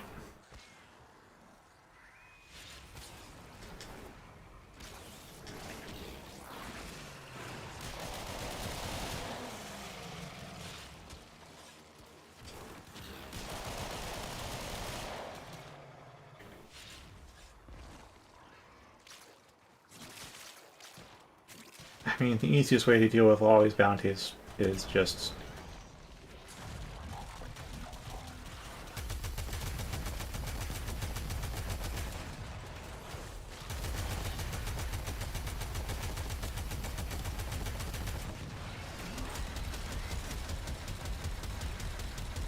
just bring in the heavy artillery.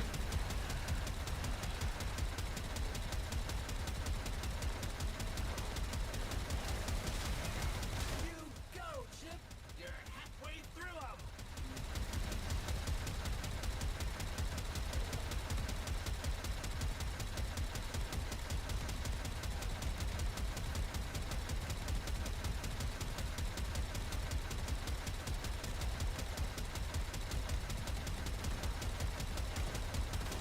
Yeah, I'm sure you don't have much of a clear idea of how to do area control yet, so I think you can imagine how hard this would be without overwhelming firepower. Yeah, pretty much. The artillery solves all problems.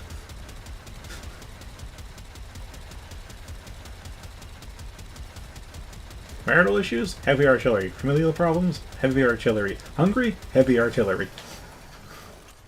Got problems with heavy artillery? Heavy artillery.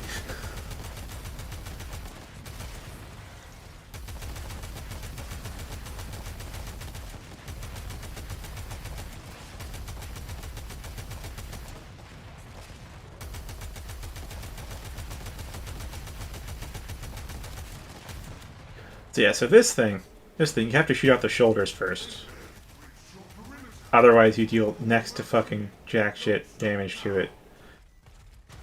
But also as you shoot out the shoulders, it gets more pissed. So, I don't know how to feel about that. And there's that thing, which just splits in two as soon as you deplete its HP. Then you have to deal with the fucking arms and legs backflipping at you. And kill it. You might then retrieve me. You can do that, right? I suggest eliminating infested in the vicinity to secure bait. Construction materials. Okay. Start rolling. I think I see it. Alright, got it. Yeah, so there's these tendril drones, I guess they're called, that they latch onto you. You get that projectile incoming warning, and they decide to fly at your face. I remember when this first launched, because I started playing around then, there was no warning. You heard the screech, and that was all you got. So you very often had a face hugger on you.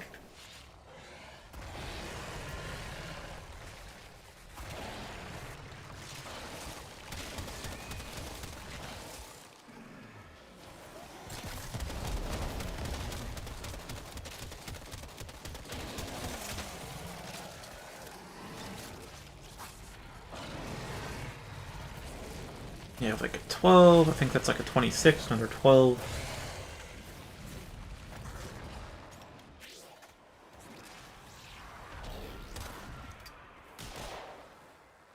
We are now ready to begin the bait infusion. Move to the vessel to proceed. Infested will now be drawn to the infusion. Yeah, Oberon's decent for this, by the way. To the vessel to expedite the process. Because you can lay down your field of brass. That can cover the entirety of this. Are terminated in proximity to the vessel contributes to the infusion.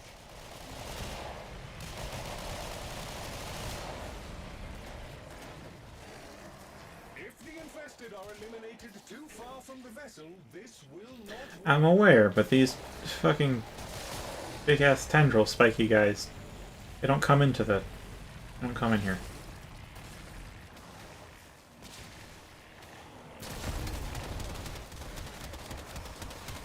I don't think I'm taking that thing down. It's not a reasonable amount of time. Oh, and there's two of them.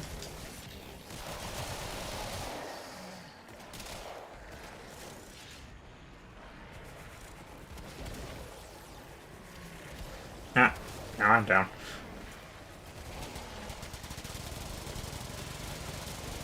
Thank you, Axelmati.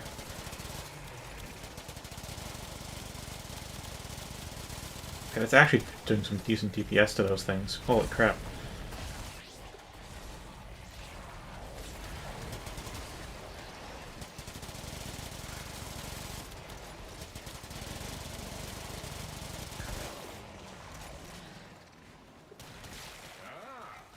The main event has arrived. Here's your chance. Kill the target.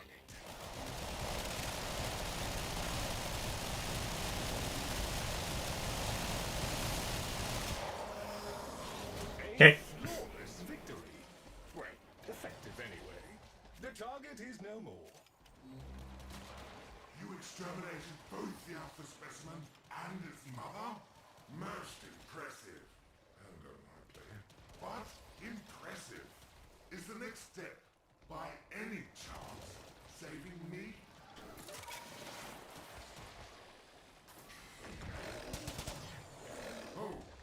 Jeez, these things are aggressive. Monstrosities that were chasing me gave up around there. I'm sure they've all cooled off by now. Should be perfectly safe. Yes, perfectly safe. Destroy it with weapon fire. I'll let the Reverend deal with it. Okay. Spiking. They will be upon you soon.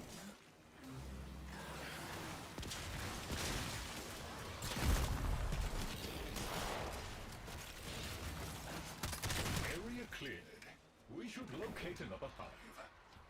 I have detected a hive nearby. Shoot to destroy it. That got their attention. Hostiles incoming.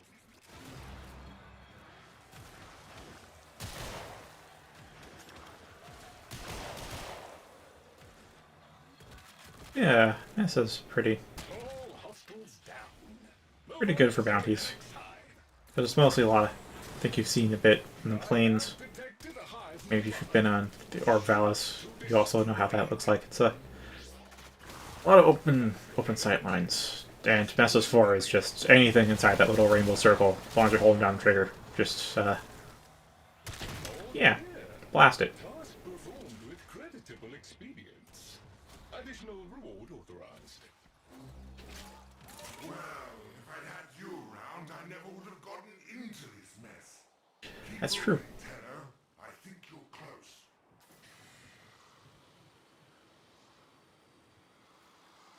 Where are you? You made it. Oh, I could kiss those scary metal feet of yours. One last favor. Please watch my back while I collect the last of my samples. I can't go back empty-handed after all of this. Tenno, you're close by. Can I, beg a moment of your time? Oh, I say, hello there. Look, hate to bother, but I need to collect samples, and frankly, I'm in a bit over my head. Orienteering, orchid landscapes, monsters, mainly the monsters. I swear, if the Entranti weren't demanding samples... Ooh, there's one. Pick it up, quick. Lovely. Oh, I got a speed buff from somebody. We actually have a vault this whole time.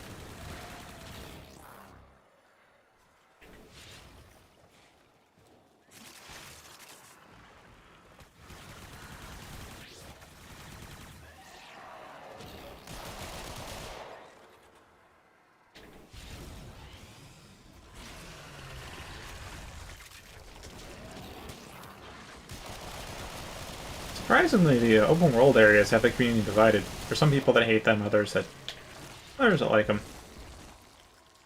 I think the open world segments are well designed, but the bounties aren't always.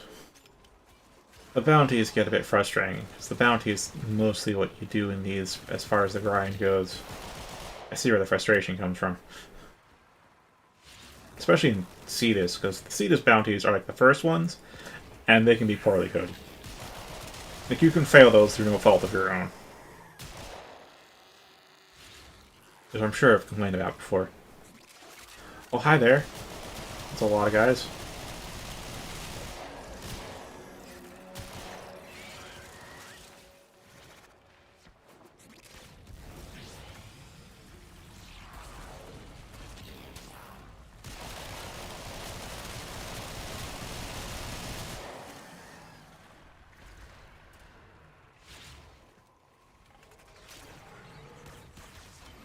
Yeah, Mesa actually is pretty good for this. Normally in Gauss, because he has Thermal Sunder to do some area denial. And he himself is really durable and tanky, he can put out a lot of damage because of the heightened attack speed from Redline. And then Oberon because he can do area denial and healing, so he can keep these guys alive. But like Mesa's just, I'm going to shoot everything. There's nothing you can do about it. Yeah.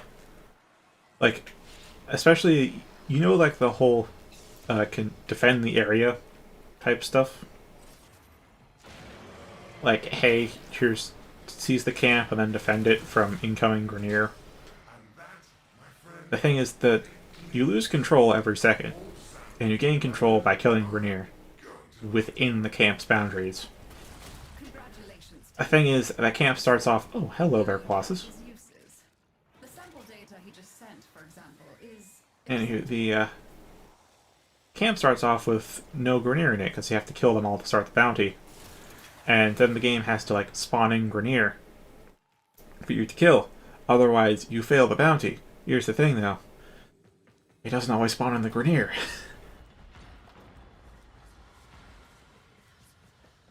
Sometimes you don't. It doesn't spawn in any Grenier until you have 10% control left. At which point, by the time the Grenier actually spawn, they haven't left the dropship fast enough for you to get them before you hit 0%. I've had it happen many times, and so I dread that thing happening. If you have a full 4 squad, I think the spawn rate is high enough that it rarely happens, but if you have less than 4, it happens.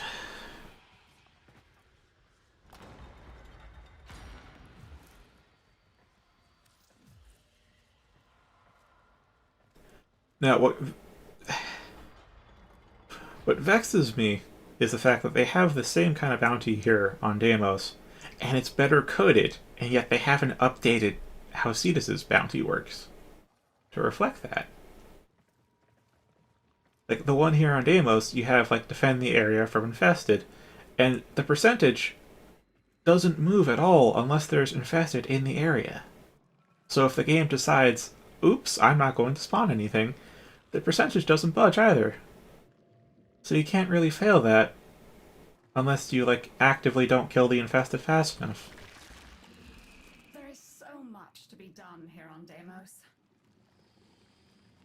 Yeah, like, what's true in all, I think in most game modes, is the fact that So be it. the more players you have in your squad, the more enemies it spawns.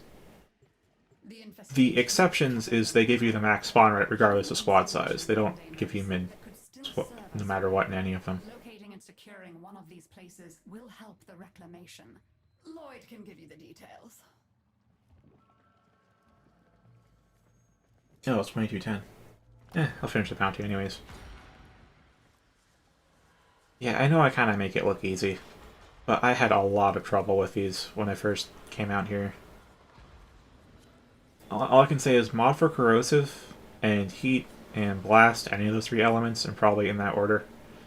Because, like, the heavy units, I mean, like, the light units you'll probably have a good, easy enough time killing. For the same infested units you've slaughtered by the dozens out there in the regular missions. Like, the heavy units, they're weak to corrosive. They cannot be hurt by viral, so, you know, don't even bother with that. Oh boy. Drone's already lost some health. Yeah, the bonus for this is keep the drone alive. The shield osprey.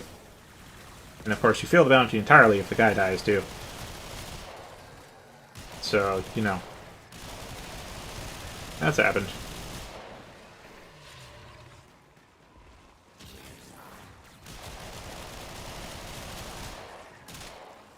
I should definitely get an Axelos slot for Mansa.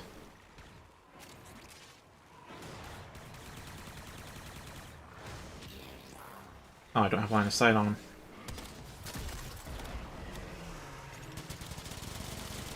But now I can just blast you with fire. Because most infested are weak to fire. And if they aren't weak to fire, fire still reduces their armor, and it still does damage over time, so it's a good element regardless. And then blast, because a lot of heavy infested, they're either weak or neutral to blast.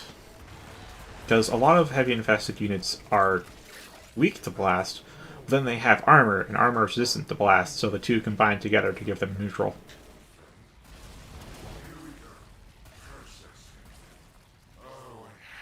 Yeah, all that staggering just from like 1, 2. Alright, let me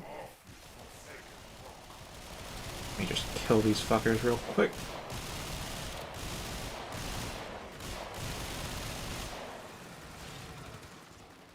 Oh yeah. Yeah, they give you a heat sword for a reason. I think nearly all infested are weak to heat. It's not necessarily the weakest element, but it's always going to be effective. Grenier are also weak to heat, by the way, and the status effect for heat is that it does, I guess, 3 things. There's kind of the most of any basic element. For one, it's damage over time. The damage over time stacks with itself, so instead of having like 2 fire dots, instead it's 1 fire dot.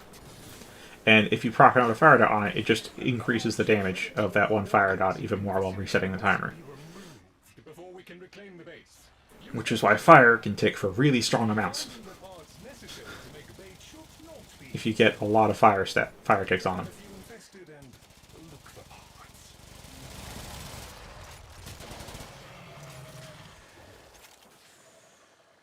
Second thing it does is it reduces their armor while the dot's active. It takes time to ramp up. I think that's like 3 seconds for it to hit 50% armor reduction. And then once it expires, it takes another 3 seconds to go back to normal.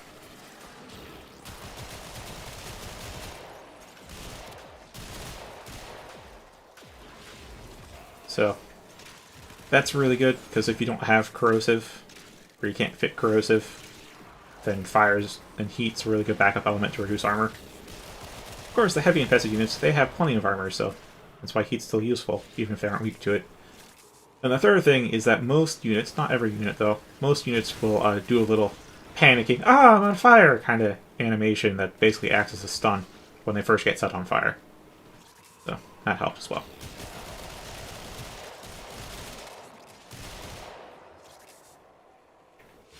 Corrosive, its stats effect is it just reduces armor, and as you get more and more stacks, it reduces armor even further. Up to, I think it was like 85% armor reduction. Maybe it was 80%. It's pretty high. So on top of like the 75% damage bonus it gets against most armor types, it's a pretty good anti-armor element.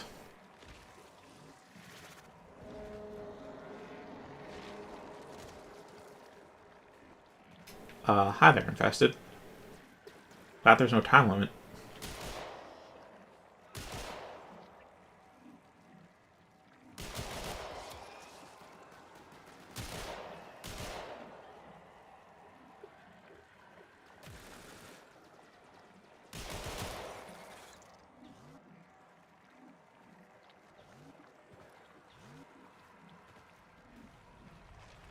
Yeah, in most other places... Yeah, Corpus, they're both easy and hard, depending on how you are dealing with them.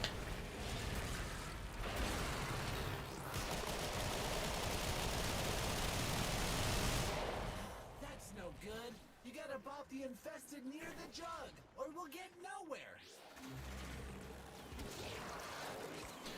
Yeah, so Viral is generally good because it does increase damage to flesh. It does increase damage to Grenier, especially. And its status effect is it just doubles health damage, and it stacks with itself. So, like, the first stack is 100% more health damage, so it doubles your damage at DPS, and the second stack is like another 10 or 20%, and it goes up to like 300-something% at max stacks.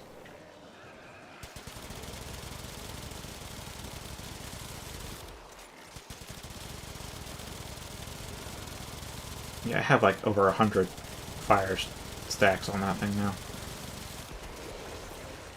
It really lets me take that thing out fast. I like Heat. He's good.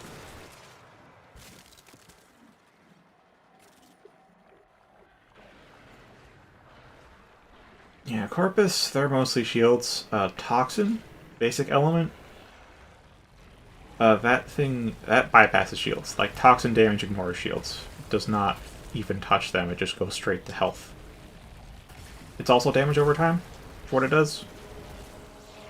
So, but it's like in individual instances instead of stacking like Heat does.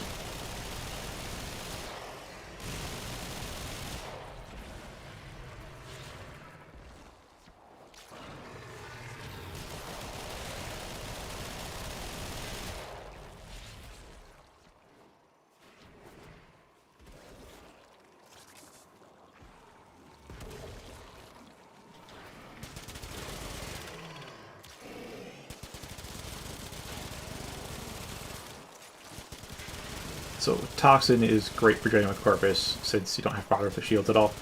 After that would be magnetic, because magnetic deals how corrosive, and it takes down armor, and Varl takes down health. Magnetic takes down shields. Besides that, there's cold, which also does bonus damage to shields.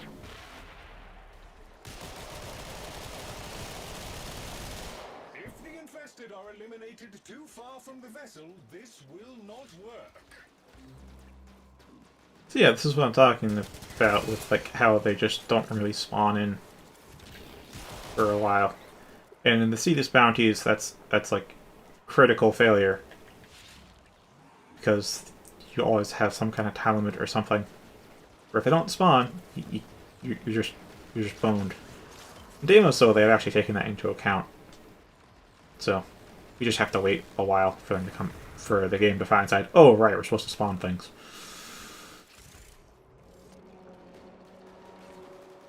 I probably shouldn't destroy the dropship this time.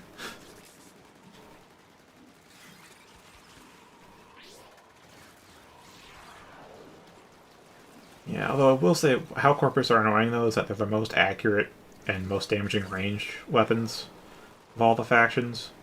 Like, Infested don't really have much in the way of range. They do have ranged units, but they're like the exception, not the norm.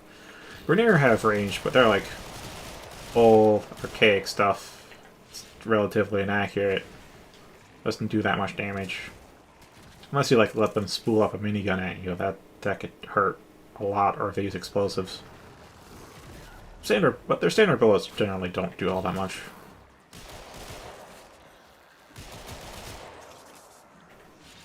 Then when you have the Corpus, you just follow these laser weapons that do hurt a lot more than the other stuff. And they're more accurate. And they have the shields. Confirmed target is down. Deimos just fractionally improved its odds of survival. Parameters exceeded. Well done, Tenno. In my defense, there was no indication of a second entity, let alone one so unpleasant.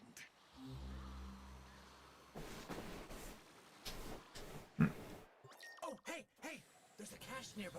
Maybe see if you can open it. We could use the resources inside to fix the base. You will Look, I've been rainbowing. the cache before we can access it. See if you can damage that growth. The infestation is protecting itself with a sort of barrier membrane. Move inside the barrier before attempting to damage the infestation. Ah, no damage! You gotta get inside that bubble to do anything to the growth. Look for pulsating trails connecting to other nearby tumors. The infested There's another one. formed tumors anchoring the cache. Blast them free. No, you cannot breach the... You cannot breach the infestation from outside its protective barrier. Here it is. Ah, no damage! You gotta get inside that bubble to do anything to the growth. That should be... Why does he put a frost glove around the growth, though? We're supposed to smash this thing into little tiny bits. To retrieve the cache now. Efficiently procured. The additional cache contents should prove invaluable. Oh boy! Did you just use the cache to lure that humongous thing out? Brilliant.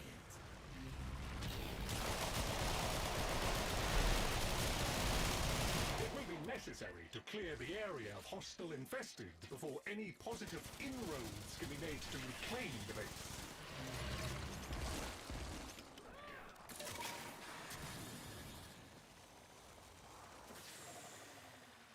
I already kind of forget where the heck I was saying.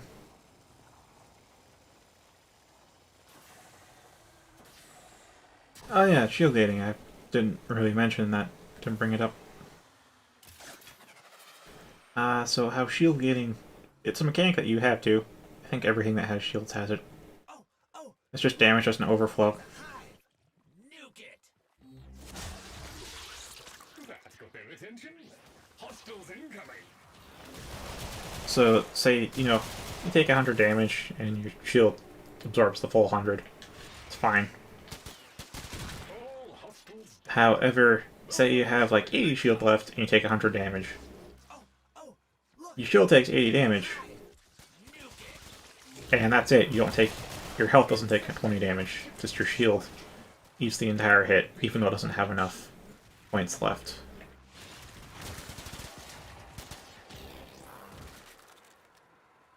That's shield gating, and that's really helpful for survival, which makes shield regen worth more so than shield actual amount. They're all tuckered out. Let's go find some more playmates, yeah? Because shields don't have any damage reduction. They don't get any, or at least there's very few exceptions. In general, though, shields have no damage reduction, I have which makes them very flimsy compared to what health can be. destroy it. So shield gating makes it quite useful. And Corpus have this too, which is part of why it can be a bit annoying to kill them, because it takes like 2 hits to kill them instead of 1. However, there's ways to bypass this. Built-in ways. First way is with a weak point hit, so like a headshot. That'll bypass shield gating. Efficiently done. Now we can continue the restoration The process. second way is with an ability, because like your Warframe abilities, they bypass shield gating entirely. They always will. You are in proximity to the base location. Once I reactivate the dormant elements, the invested will attempt to prevent completion of the process. Prepare for area defense. Protect the immediate area from incursion.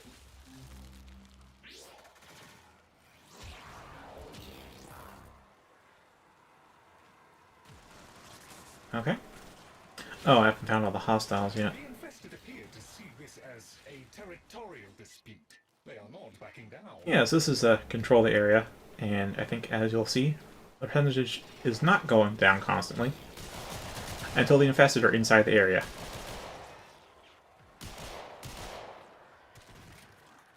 Which is way better programmed than it is in Plains Eidolon. So you can't just fail this because the game stops spawning shit.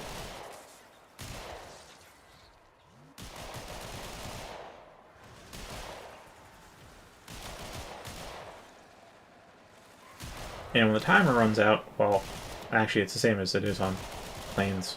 Timer runs out, you win.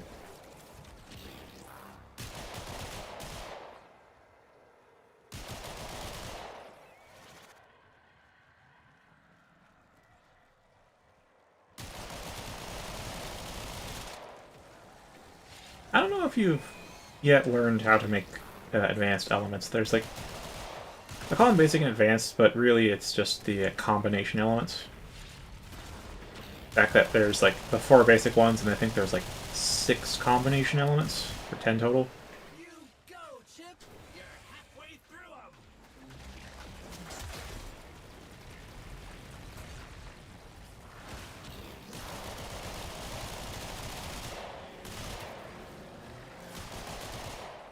So like if you put, say, like a heat and a cold mod on the same weapon, you don't deal heat and cold damage. They combine to become blast damage. Stuff like that.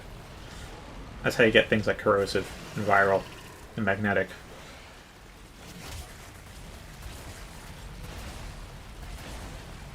Oh my god, I'm getting stun locked in there.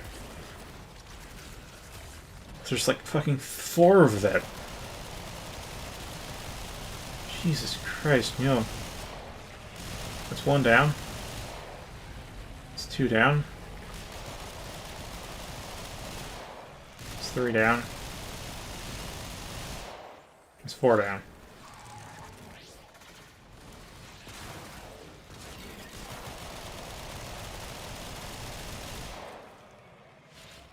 This is with a specialized build.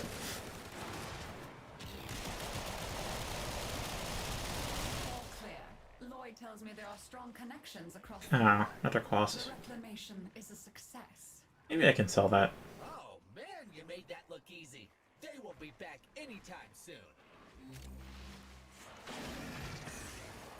Yeah, some orphan cells. Cool. Yeah, a lot of the infested enemy types here that are unique to Deimos, they have a lot of armor. And they are immune to viral damage. Not the damage itself, but definitely to the status effect they are immune to. Fully grown. When the ferropredicite goes to sleep, so do all its little parasites. A ferropredicite, menacing in the field, rather adorable when asleep, don't you think?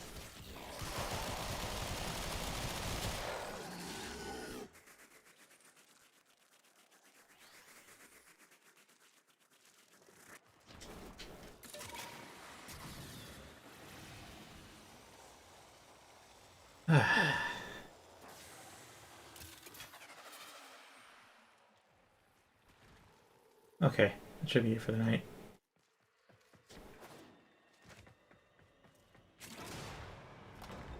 Sign up by Ashes of Creation. The Ko-Fi link is there, as well as you now know to be wary of Deimos and how to spec for it.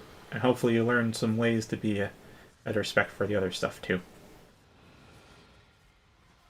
It's definitely early level and throughout most of Star Trek. You just kind of throw together whatever you have fun with and maybe just increase your base damage and you should be fine. But definitely when you start doing things beyond level 40, I'd say you have to start specializing. And when you get to Steel Path, you better min-max.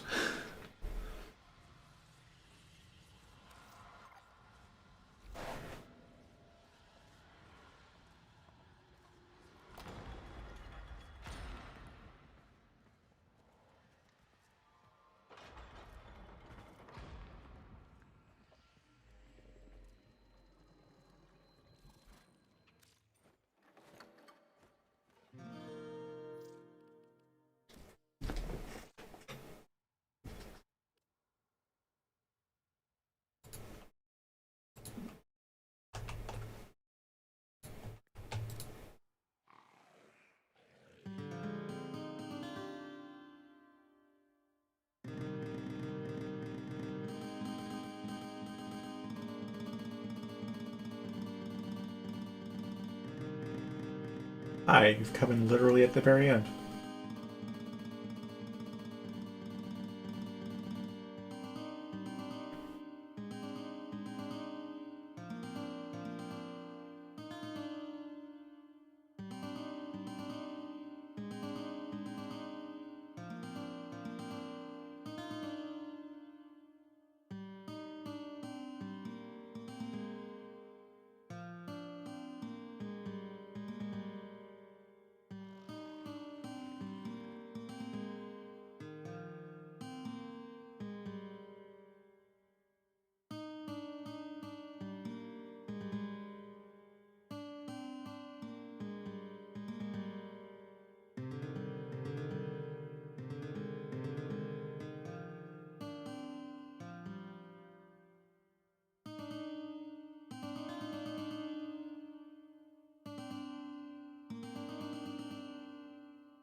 That's it for stream.